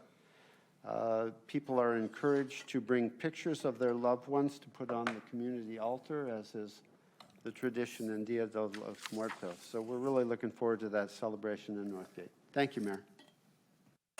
Thank you very much, Councilmember. Any other ideas or questions? Yes. I have something to say, but I don't know if you want me to wait. No, it's council ideas and questions, and then we'll hear from the public. Thank you very much, Mr. Mayor. Recently, as majority of you know, hundreds of thousands of Iranians are taking to the city as we speak. The protest is taking place in 80 different cities in that country. The chants echo across the country with more than 4,000 years of history, death to the dictator. About a month ago, a 22-year-old woman named Mahsa Amini was murdered by the morality police for simply showing a few strands of hair. The murder of Mahsa has started an unprecedented uprising of the country's woman never seen before in our planet's history. The brave Iranian women and men are taking to the street protesting hijab after 43 years of suppression under the mullah's regime. This regime has shown its true colors. They have no respect for human rights, no respect for women's rights, and absolutely no respect for the LGBTQ community. The regime has brought mercenaries from Syria with the order to shoot and kill. Over 90% of those who have been hit with live ammo they've been hit in the back. So they've been fired on from the back. So far, over 3,000 people have been killed. 20 of the dead are under 15, 5 under 7. Thousands have been arrested illegally. Most family members don't have any information of their whereabouts. Knowing this regime, probably 50% of them will be executed. 2 weeks ago, as a sign of intimidation, the anti-protest task force entered the Sharif University, one of the most prestigious universities in the world. They locked up all the gates, imprisoning the students, and randomly started shooting into the students. They've killed 15 students and arrested approximately 200 without any reason. Over 80% of the families, they still don't know where their children are. 2 nights ago, the Evin prison, which is filled predominantly with political prisoners, activists such as students, journalists, suspiciously caught on fire. Today, I just found out that the government set the fire and they have shot 150 of the inmates to kill. And odds are they're going to blame the fire on their death. The people of Iran and over 3 million Iranian Americans here in the US, we're asking President Biden not to sign the nuclear deal. Signing the nuclear agreement would be identical to providing bullets for the very guns that are killing the brave Iranians today. I am actually in touch and in conversation with the people over Iran to a point that, as of right now, my entrance to the country has been forbidden. Upon arriving to the country, my passport will be confiscated and I will be arrested immediately. With that said, this Saturday, the 22nd, there's a global protest against the regime of Iran. Let me be very clear. This protest is not against the religion of Islam. It is against the translation of Islam by the mullahs and taking advantage of people for the last 43 years. It's ironic. 43 years ago, this regime was brought in during President Carter's presidency with an advisor at that time known as Senator Biden. So our request to our president today is, do not sign the nuclear agreement. Signing that, you have turned your back against millions of people. Today's chant, when you go out to the streets, is Zan, Zendegi, Azadi, woman, life, freedom. And I hope that on Saturday the 22nd, where there's a peaceful protest at the Capitol, I hope I can count on you, colleagues, to be there to show the solidarity. I know, Vice Mayor, you've already said you're going to be there, and I'm truly grateful for that, because that's what the people need to see, that we're one voice. And considering that this protest is worldwide, I hope that Sacramento can also step up to the plate and address the fact that there is no room in this world for this kind of dictatorship. And especially the hundreds of thousands of people that have been killed. The prime ruler of Iran, Khamenei, is being compared to Hitler. That should say enough. And the fact that they're in the process and actively killing whatever that walks out in the street, it's really hurtful. I don't know if some of the pictures that we can show, I had 2 videos too, but I figured. Show the pictures. Oh, you showed the pictures. So in one of the pictures, if you see, it's a picture of a woman that has, they shot her up with, I think, BB guns or what have you. Anyway, she has 550 of these pellets on her back. A video that, it was a little bit too much. I kind of knew it, but I thought I can sneak it in. It's a picture of a father that simply honked his horn, the car horn, in favor of, in supporting the protesters. And all of a sudden, there was a bullet that went through his car and his head. The government buried him in his hometown, a quick burial. No one was allowed to attend the burial. So there's a video of his 3-year-old walking around his grave and pointing to his grave and calling out, "Daddy." So as I'm sitting here today, I can tell you that this is happening every day right now. During the protests, I've lost 2 friends so far. They've been arrested. Nobody knows where they are. We have completely assumed that they're going to be dead. It is very important for us to support the people of Iran today. More than ever, they need our help. And the fact that that country is sitting on oil and natural gas would not be a reason to support this cruel fascist government. So again, thank you very much, Mayor, for the time. And I hope that I see you guys and friends, and especially the members of the LGBTQ community that have absolutely 0 rights in that country. Again, it's this Saturday at 12 o'clock, and I'll send all my colleagues, I'll send you the brochures at the steps of the Capitol. So thank you very much. Thank you, Councilmember Laloy, thank you for your passion and for bringing such an important voice about something that Sacramentans might not otherwise be thinking about during, our busy days and busy lives. These are brothers and sisters, even if they live far away. Mr. Mayor, it's a bad time. Yeah. I mean, when you got elementary schools that randomly These people are shooting tear gases inside of elementary school classes, purely for source of intimidation. It's a sad world we live in if we're still trying to negotiate with these people. I have meetings next week with some of our senators, which I'm very grateful to, about this topic. And our goal is, hopefully we can sit down with, or get our message to the president, please do not negotiate with these people. They're not good for the world. So again, another big thing is, during all these protests these last almost 30 days, you have not heard one chant against U.S. You have not heard one chant against Israel. So why are we supporting the government that continuously chants against our wonderful country? Probably not the forum to debate the Iran nuclear deal. I would just only say that we also want to prevent Iran from building a nuclear weapon. And that's very important, too. This government is at the edge of the cliff. I got it. We don't support them. Let's not debate. Thank you very much. Thank you.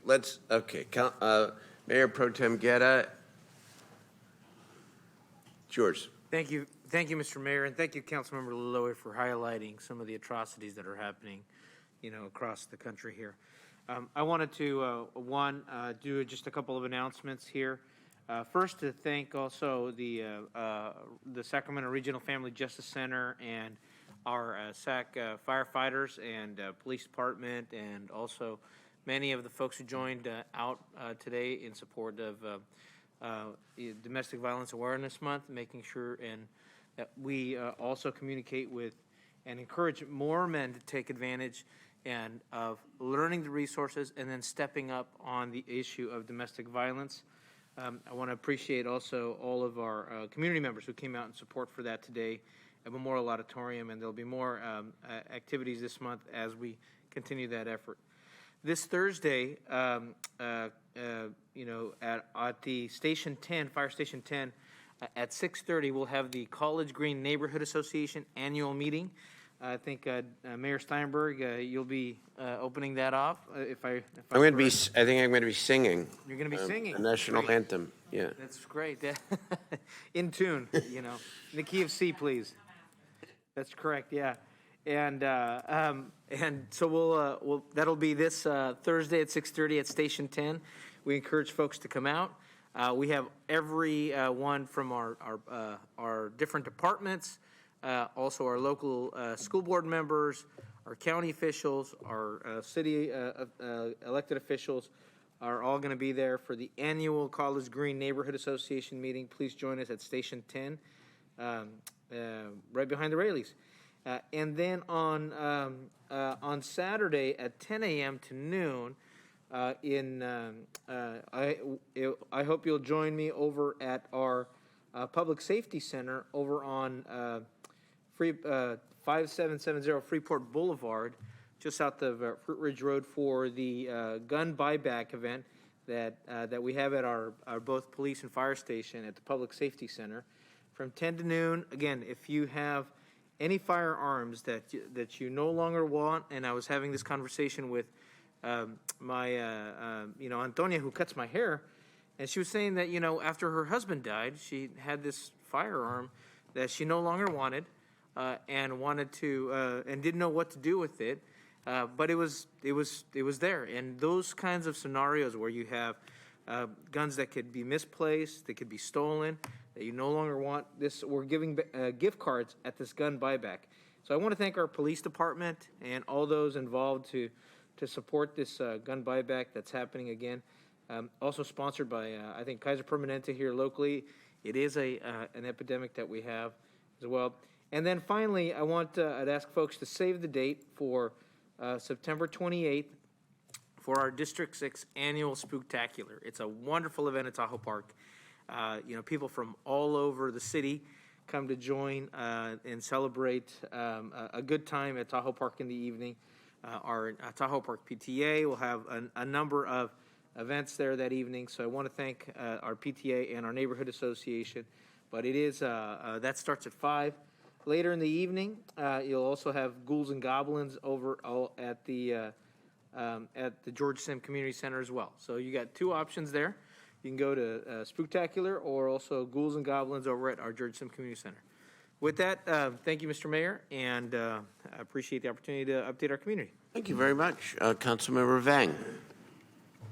Thank you, Mayor. I just wanted to take this moment just to give a few shout out and do a recap. This past Saturday, we held our second annual South Sac Festival. Mayor, I know you attended, and it was actually your birthday, so I also want to just say happy birthday to you publicly. Well, thank you. You spent your birthday kicking it off in South Sacramento with the residents in District A, so I really want to say thank you to you and happy birthday to you, Mayor. I also want to say thank you to Mayor Pro Tem Eric Guerra and Vice Mayor Ashby for attending. We had hundreds of residents that attended the event, and it was a lot of fun, and it was great to be in space with community to celebrate everything that's amazing about South Sacramento. Also want to take this time to thank our city staff from special events, because I know none of this stuff gets done without them. So really want to thank them for their heart and hustle and the hundreds of volunteers, and especially shout out to my staff who's watching. Samantha, great job again. Really proud of you, Director of Special Events. And then I also just wanted to provide some updates on some community events happening this week. This Thursday at the Pinnell, our YPSI staff will be putting on an event called Lights on the Meadow. And this is an open house theme event at the Pinnell Community Center, really meant to celebrate a national initiative about lights on in terms of after school, really highlighting the importance of after school program. This is happening Thursday, October 20th from 5 to 7 p.m. at the Pinnell Community Center. So if you're available, please do swing by.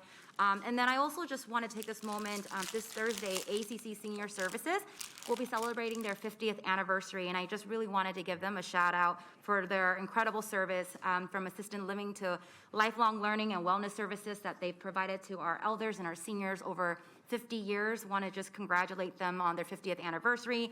And then one more event, Hampton Station is having an event on October 22nd.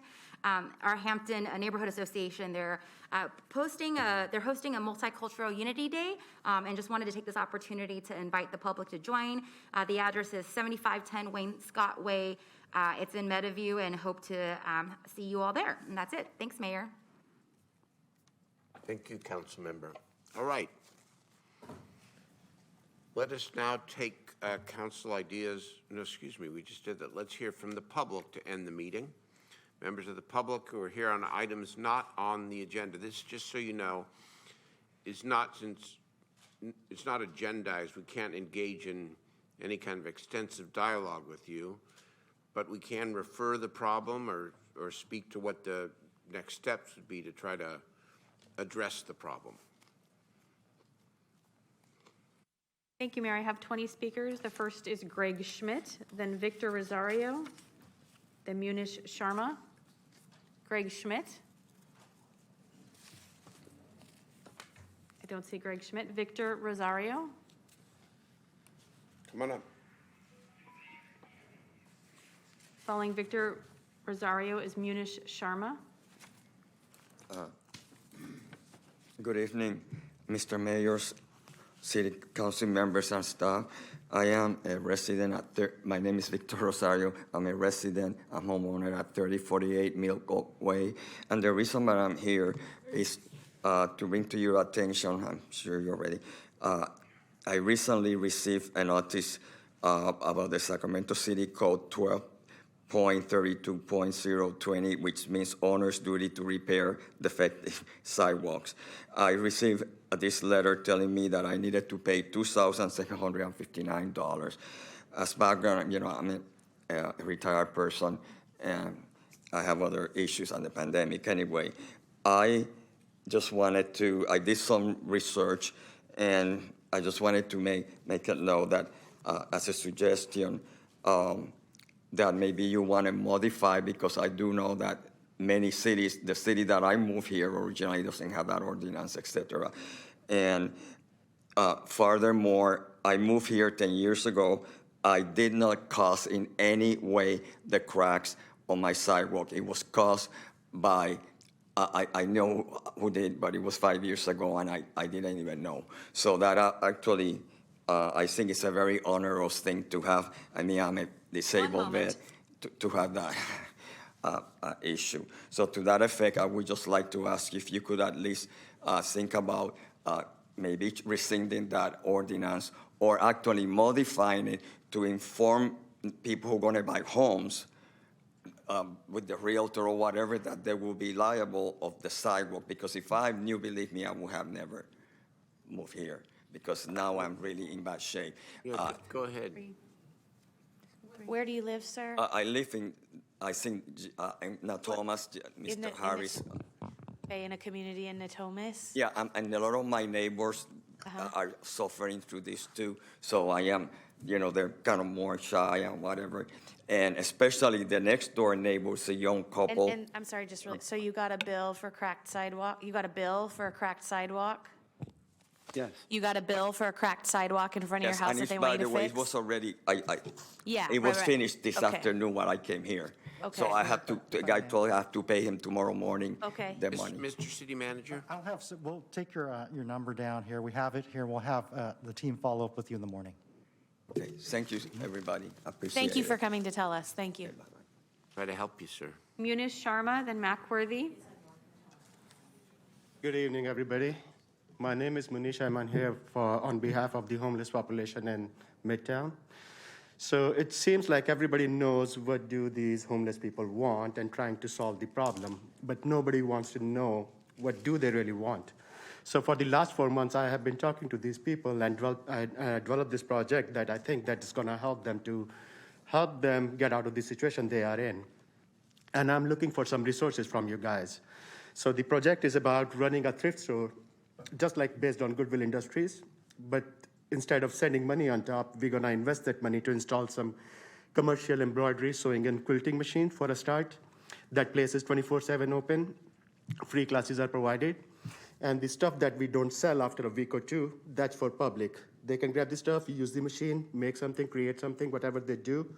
On daily basis, it's all theirs. So instead of holding a cardboard sign, if they are selling something that they made, I think people would appreciate and buy that. And that will give them daily motivation to get out of this situation they are in. And that does not stop there with the homeless population. After that, the people who have a place but cannot get a regular job, we will install these portable machines at their homes that they can run from home.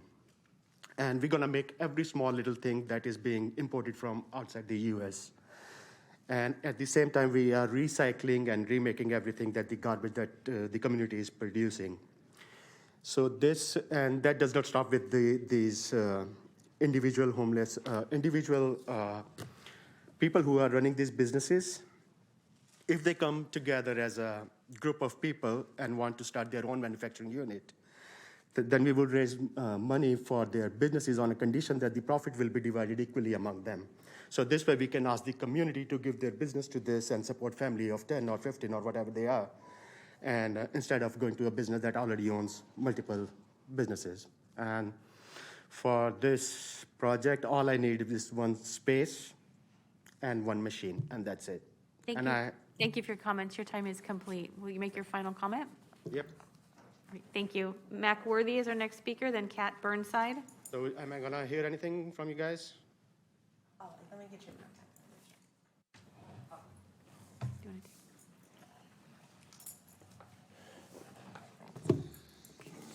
You gonna take a picture?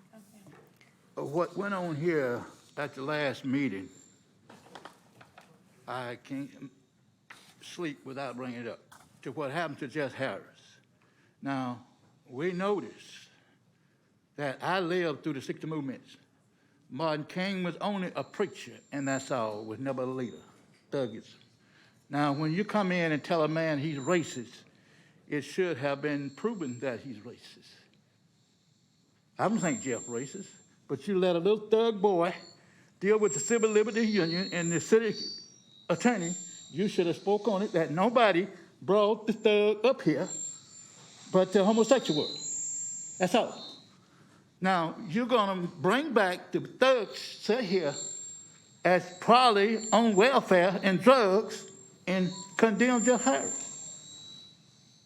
I grew up with segregation, the most valuable thing that I ever lived. Homosexuality in South Carolina is a disgrace to our people.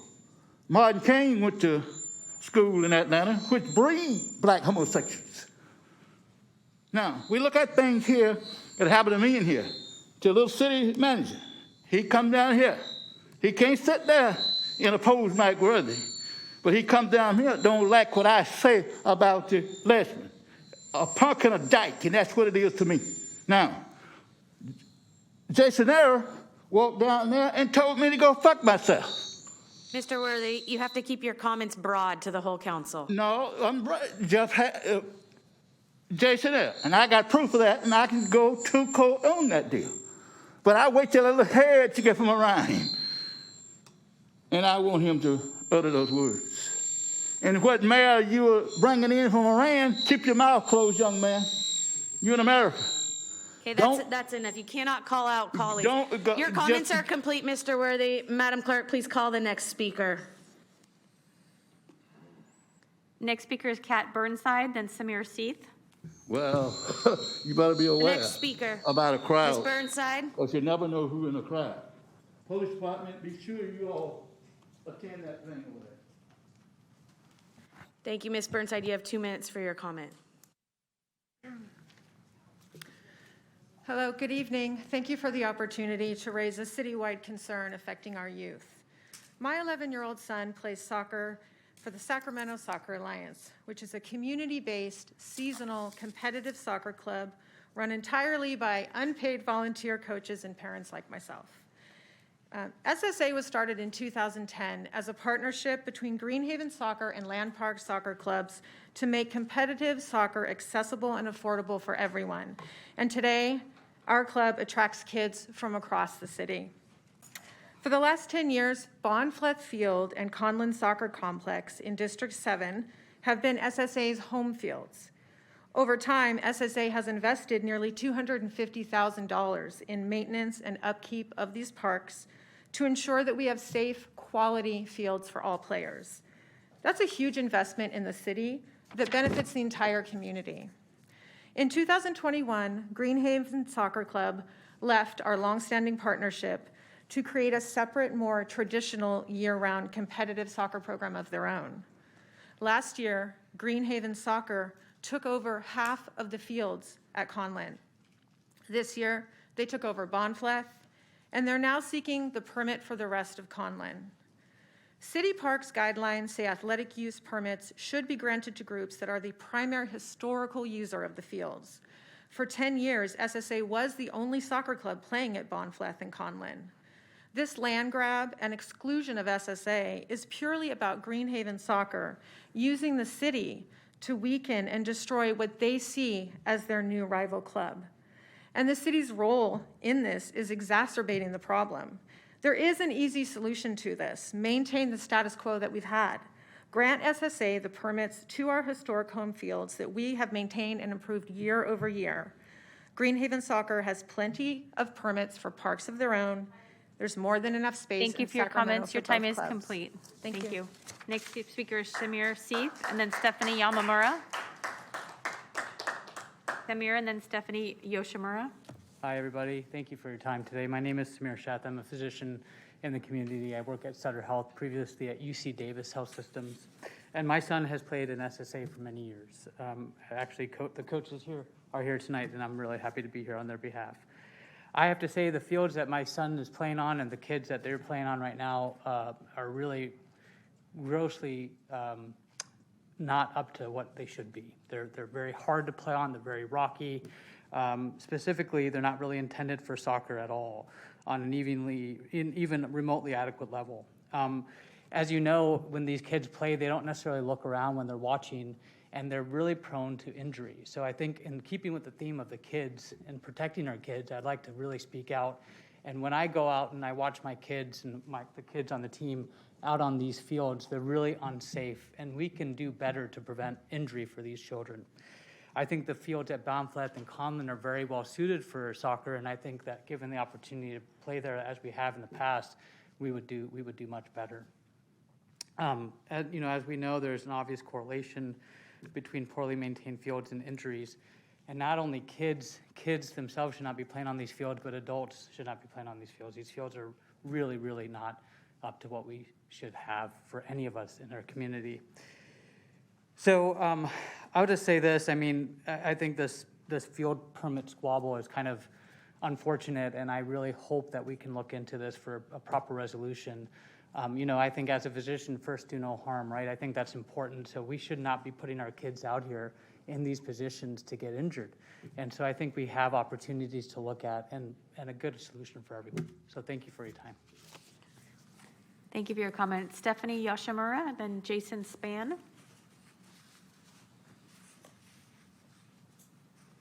Hi, everyone.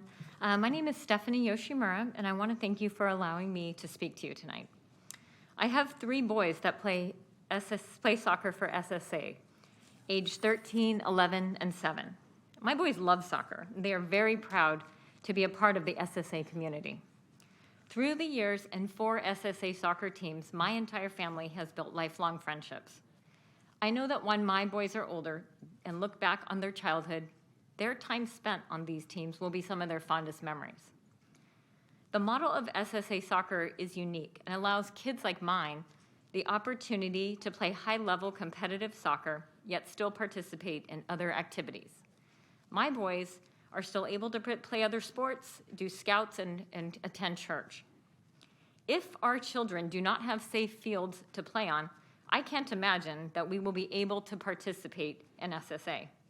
I know that I speak for many other parents on multiple SSA teams. If the city cannot help settle this issue, I will be very concerned for the long-term future of SSA.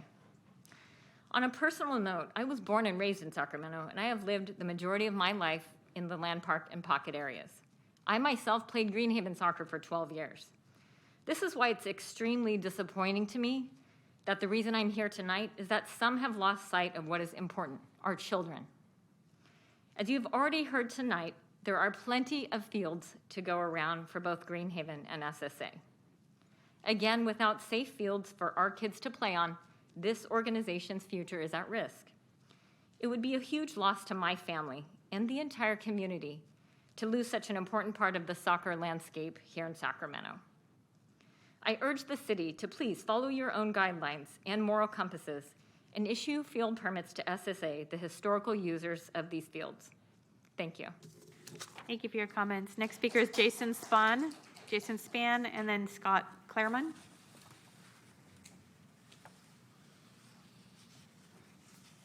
Good evening, council members. My name is Jason Spann, and I'm a parent and coach with the Sacramento Soccer Alliance, SSA. SSA is a competitive soccer club, but unlike virtually all other competitive soccer clubs, we do not have professional paid staff. We are completely 100% volunteer. That enables us to provide relatively low-cost competitive soccer for the kids in the Sacramento area. And it's in working with, similar to our recreation soccer clubs, we operate very similar to those. So it was very disappointing to hear that after probably over a decade of really very hard work and lots of our budget spent on improvements at Bonfleth and Conlin, that we learned that we would not have access to those fields.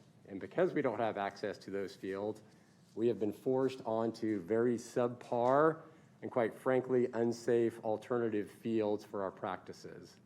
So I'm very hopeful that after reconsideration, we in Greenhaven Soccer Club can work together to share these fields at Bonfleth and Conlin.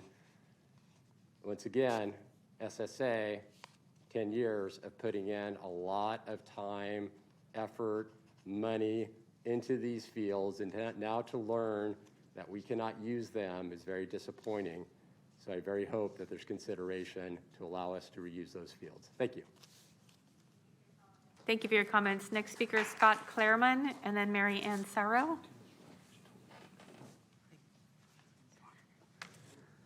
Thank you. Good evening. My name is Scott Claremont. I'm a volunteer coach with SSA, and I'm here with my daughter Haley.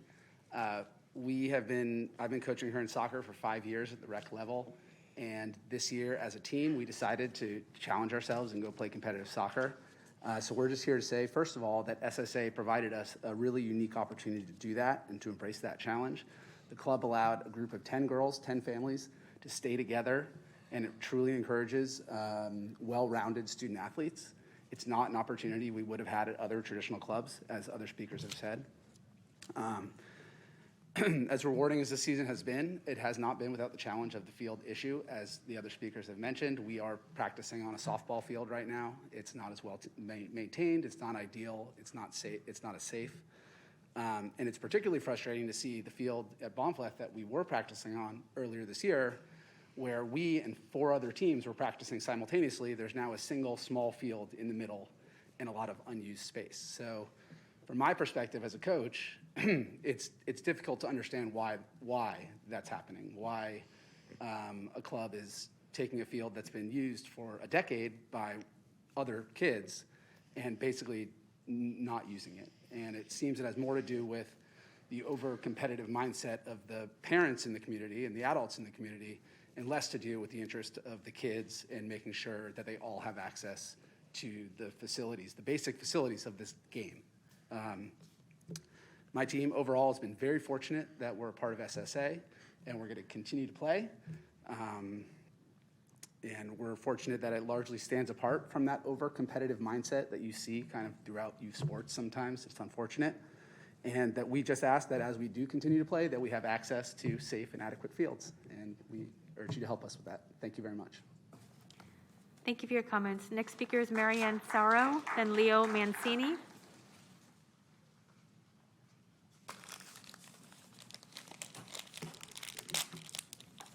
Hi. Hi, my name is Marianne Serrao. I'm here because my son's soccer club needs your help, Sacramento Soccer Alliance. The situation with SSA losing their home fields this year has been heartbreaking. When we were displaced from a home field, it was worse than I had imagined. The fields were really bad, as mentioned. No kid should be running around on this field, let alone diving on it to block goals as my son would as a goalie. It was just unacceptable. Not only was I worried for injuries, but my son was too. He was upset at the field condition and upset that we could not practice like they used to at their home fields. The coaches had to scramble to find better ways and places to practice. This has affected my child not only physically, but mentally. When you play sports, you learn about sportsmanship. A big part of sportsmanship is to be fair. And it was unfair for Greenhaven when they decided to cut ties with SSA and displace our kids from their home fields. Home fields that have been used and maintained by SSA families for years. And then they finally used the fields this year that SSA has maintained with their money and time from SSA families for their newly formed year-round competitive team. What is that teaching our kids? It is just a sad situation. My son has loved soccer since he was 3. He is now 11. He has the most supportive coaches, and his teammates have become his best friends. He's constantly wanting to learn more about the sports and practice his skills any chance he gets. He's the same with his other passion in his life as well. Since SSA is seasonal, he's able to play soccer at a high level and have time to do those other activities that he loves to do. We are also able to afford and support these other activities since fees for SSA are much lower than a year-round soccer club. This is why many families like us have come to love and enjoy SSA. We need SSA in our community. So we are now looking up to you as city leadership to show our kids that you will do what is fair and right. Field permits to Baffett and Collin should be granted Thank you for your to comments. SSA. Your time is complete. Will you make your final comment? Thank you for listening. Thank you. Next speaker is Leo Mancini. Following Leo Mancini is Devon Tack Morris.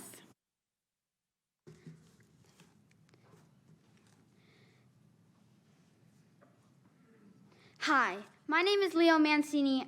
I'm 10 years old and live in the Pocket. I'm here to tell you about the problem with the city parks that's hurting me, my friends, and hundreds of other kids in Sacramento. I play competitive soccer with the Sacramento Soccer Alliance. My team is great, and all my teammates have such amazing chemistries and friendships. For the past 3 years, my team has practiced and played home games at Bonfleth Park with a number of other SSA teams. It has nice grass, a lot of space, and my team has gotten better playing there over the years. My team has won our league the past 2 years and have come in first and second place in lots of tournaments. We even made it into the local newspaper for winning a big tournament in Palo Alto. We were really proud to represent Sacramento. However, this fall season, everything changed. The city took away our right to practice at Bonfleth. Now we practice at John Cabrillo Elementary School, where the field is basically a lumpy mess of weeds, gopher holes, dirt, and dry grass. We sometimes practice with sneakers on the school's blacktop because our coach is worried that we might twist an ankle in the gopher holes. This is no place to be playing competitive soccer. I also play with an older SSA team at Bill Conlon Sports Complex, and I heard that the city might take away that field from us too. I love playing soccer so much, and this year it's been really hard for my team to play our best without good, consistent, and safe fields. I hope you will do the right thing and see that the way these fields are being taken away is unfair. My team wants to play on the fields we know and love. Thank you very much. Thank you. Hey, young man. Leo, I just want to say thank you for coming to the city council and expressing yourself. I hope if it's the first time, I hope it's the first time of many times in your life that you will tell elected officials, and maybe you'll be one someday yourself, how you feel about an issue. It's really important, and you did a great job. Thank you. Thank you.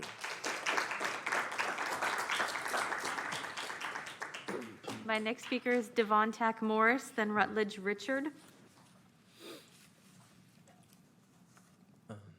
Hello, I'm here to talk about the right to tow laws and how you guys should re-examine the law, or at least talk to someone in the governor or the state legislators about it.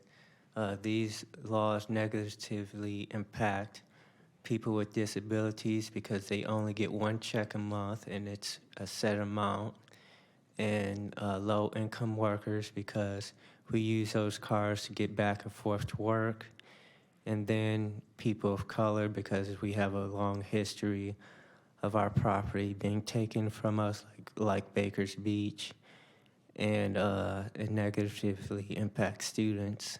During COVID-19, these last 2 years, a lot of HB towing has been taking a lot of people's cars, and a lot of people were losing jobs during those last 2 years, and they were unable to have the money to get their cars back, and the result, we lost our cars.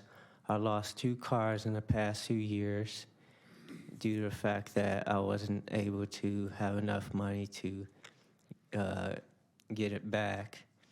I'm hoping that you guys would re-examine.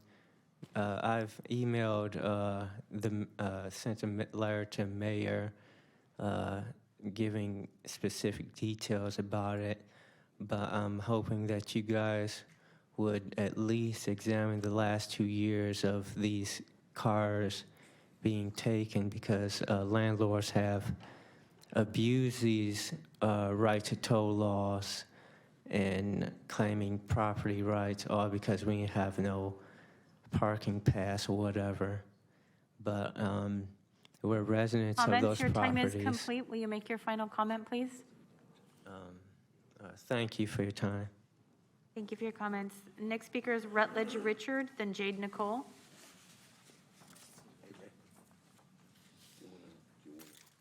All right. Evening. How y'all doing? My name is Richard Rutledge. I live in Natomas. I want to thank the police officers that are here. Thank you for your service.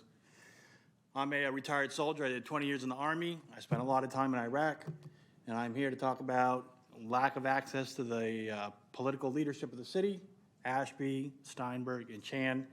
And I'm here to talk about 705-2017. So I utilize the chain of command. I attempt to speak with Ashby, and Ashby does not have time for me. That's disingenuous, and it's frankly insulting. I'm very offended, just so you know, Ms. Ashby. And when I asked, and if I utilize the chain of command, and I ask to speak, I request to be heard by the leadership accordingly. So if Ashby can't help me, I expect Steinberg or Chan to listen to me. What's the problem? The problem is that I can't come in and see Ashby about my issues. I'm always talking to Deborah Wurgler or Misha Collins, I think her name is. So that's my issue, lack of leadership to the chain of command. Now, 705 is very important to me. 705 is a bill that was put out by the California legislature from somebody in Oxnard, California, who authored it. And that bill says that if students hang around in a certain academic area too long, then they are wasting time. So they took all the math in college that is below 2,000 and removed it.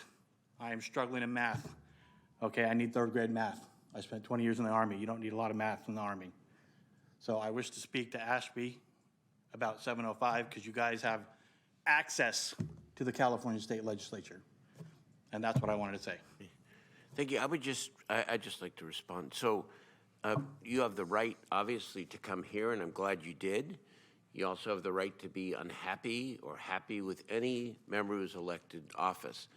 I would just say that Vice Mayor Ashby, like all the members here, she represents over 60,000 people and is the vice mayor of the city of Sacramento and is in the community a lot. I know that for a fact. So my only advice to you is that you be specific about what it is you want any of us to try to do to help you, and then we'll go try to help you, right? But it doesn't help to come up. You're welcome to. It's your right to come up and say that this member's not accessible or available, because I know for a fact she's in the community all the time. So that's all I wanted to say. But we'll try to help you, okay? Thank you. All right. Okay. Our next speaker is Jade Nicole, then we'll go to online. I have 5 people online. Call-in user 1 will be first online.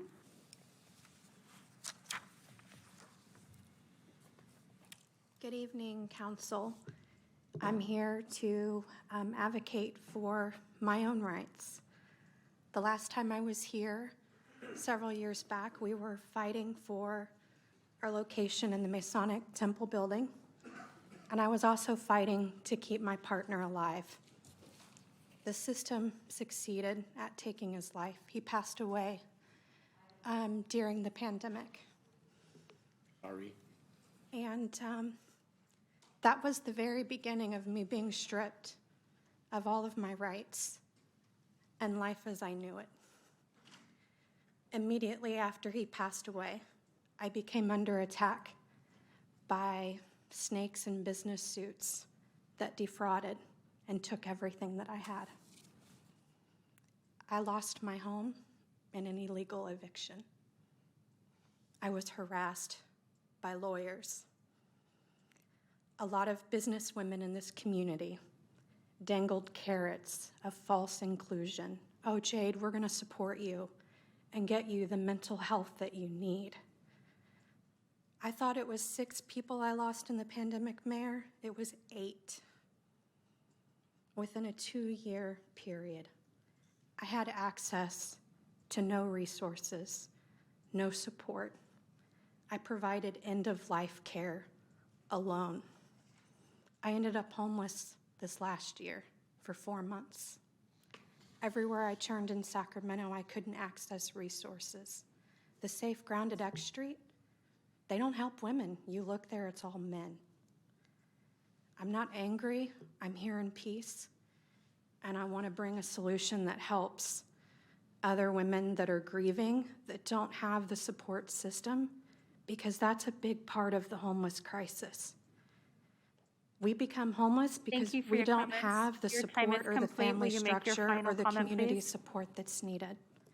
Thank you. Thank you for your comments. We have 5 callers online. The first is call-in user 1, then Brad Jones. Mr. Davis? Yes, this is Lambert, and I wanted to announce some major accomplishments that happened this weekend. One was a guy, he's a trailblazer of decades here. His name is Mr. Al Wilson.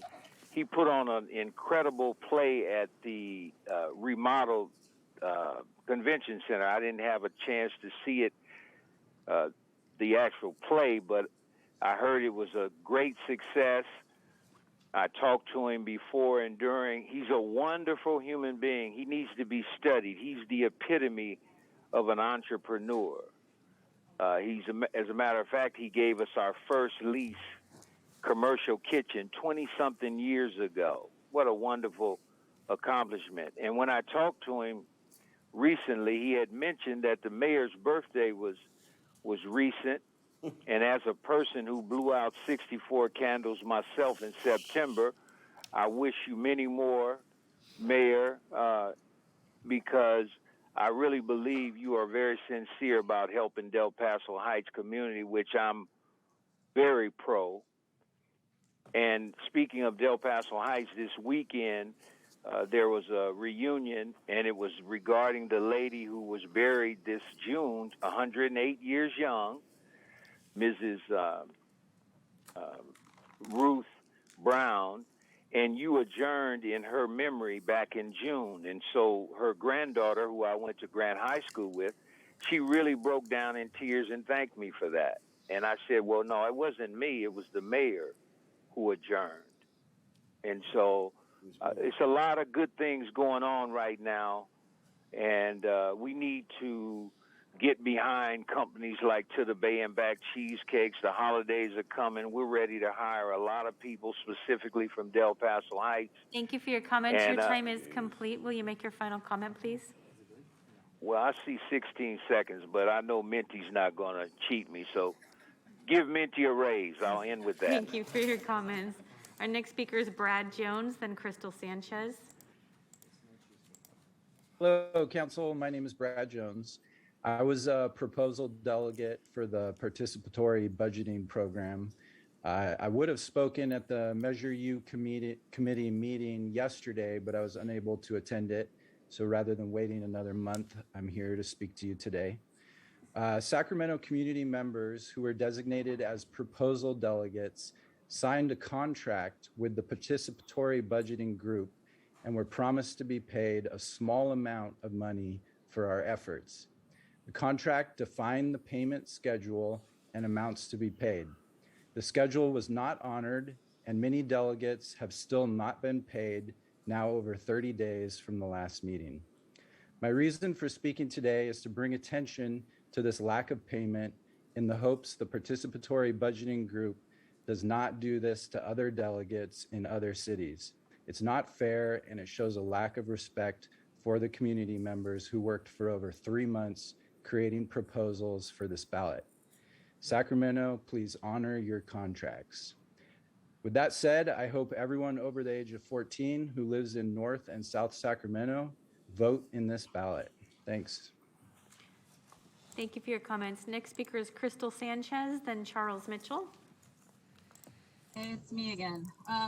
So I need you guys to hear me on this. I need each one of our council members to grab the reins in their districts, and I need you guys to stand up and denounce the violence that is happening on our streets. I need you to protect all of our residents. We have businesses and residents currently blocking roads, hitting unhoused people with security vehicles that are being allowed, even though it's not legal in the way that they're doing it. Boulders, BBs are being shot up at trailers, bullets, 22s, paintballs. It's causing community chaos and hate. We understand homelessness is a crisis and it impacts all of us, but this violence needs to be denounced. We've called code enforcement and we've gone by your rules to put these things out, and those do not get heard in the ways that communities do. And secondly, we need accountability. We have got massive sweeps happening in the city of Sacramento. Currently, the snake pit, nobody is taking accountability for. The Union Pacific has tagged it, but they are saying that it is the city's responsibility to house and resource the folks. When I've spoken with the city people, we are only in charge of the sidewalks. The county is taking no responsibility for it. So we have hundreds of thousands of people being moved around with no shelter, no resources, no contact. And again, there's no accountability. So I'm gonna ask you, can we come sleep on your lawn? Because there's nowhere for people to be at this point. We're asking for a meeting specifically with the mayor. And then 2 of the council members, if that's possible, because again, this pointing the fingers and nothing getting done isn't working for folks. Lastly, I would ask that the trailer situation with code enforcement be brought to city council, brought back per Angelique, because again, we have them taking people's trailers, displacing them to tents. We're talking infants, we're talking children who are leaving the safety of a closed, locked door with a roof to be placed in tents because code enforcement is driving around and tagging everybody. So we need your guys' help on this. Like literally, displacement is not the answer. Thank you. Thank you for your comments. Our next speaker is Charles Mitchell, and then our final speaker is Albert Lester. Hi. Hello. Thank you for allowing me to speak this evening. My name is Charles, and I play for Sacramento Soccer. SSA is a community-based competitive soccer club. I love playing soccer, but my love of soccer grew because I was given the opportunity to join an amazing team with amazing coaches. These unpaid coaches made it so that my single mother could afford for me to play competitive soccer. In the past, our club has always been able to practice and play our games at Banfleth and Conlon. One season, our team had to play at a different park that wasn't kept up, and it wasn't very safe. I hope we don't have to play at one of those fields ever again. If things change, however, then my teammates and I run the risk of possible injuries because the other fields are not properly maintained or seeing things at the park that we shouldn't be seeing as kids. I ask that you do what's right as adults with children watching you and the decision you make, and maintain the status quo that we had. Please allow us to keep our fields Banfleth and Conlon so that we can play the sport we love safely. Thank you for your time. Thank you for your comments. Our final speaker is Albert Lester, Norcal Carpenters.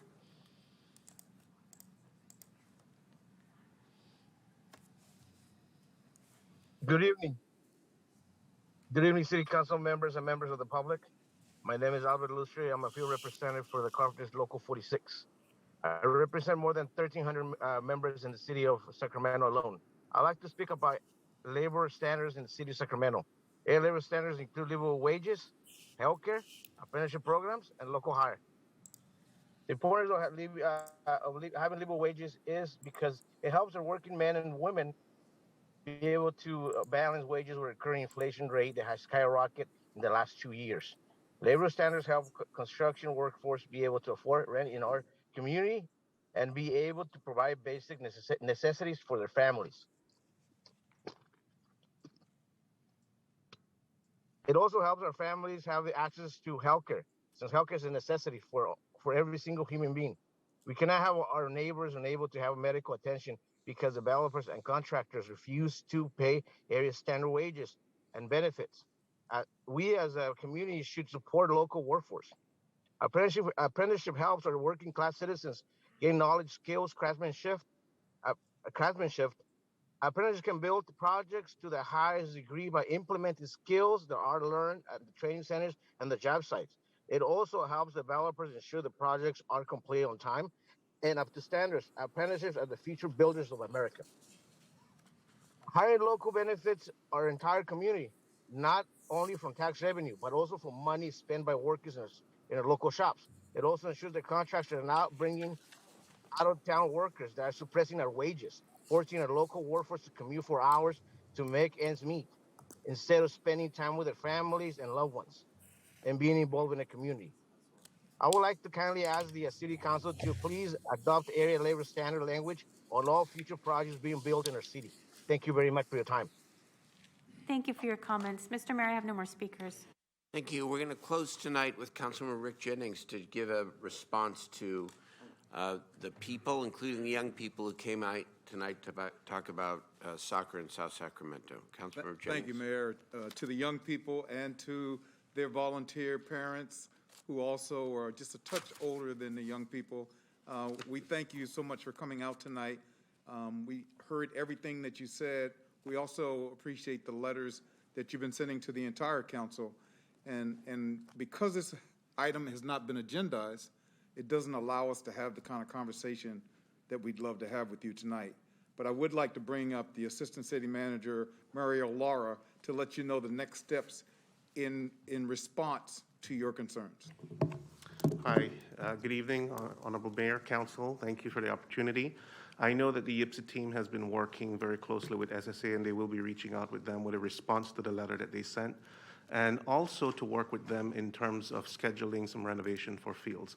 That is something that we have been working on and working towards. I hear the concern about the quality of some of the fields that they're currently playing on, but there is a plan in place to be able to get to field renovations and to get those fields up to mark.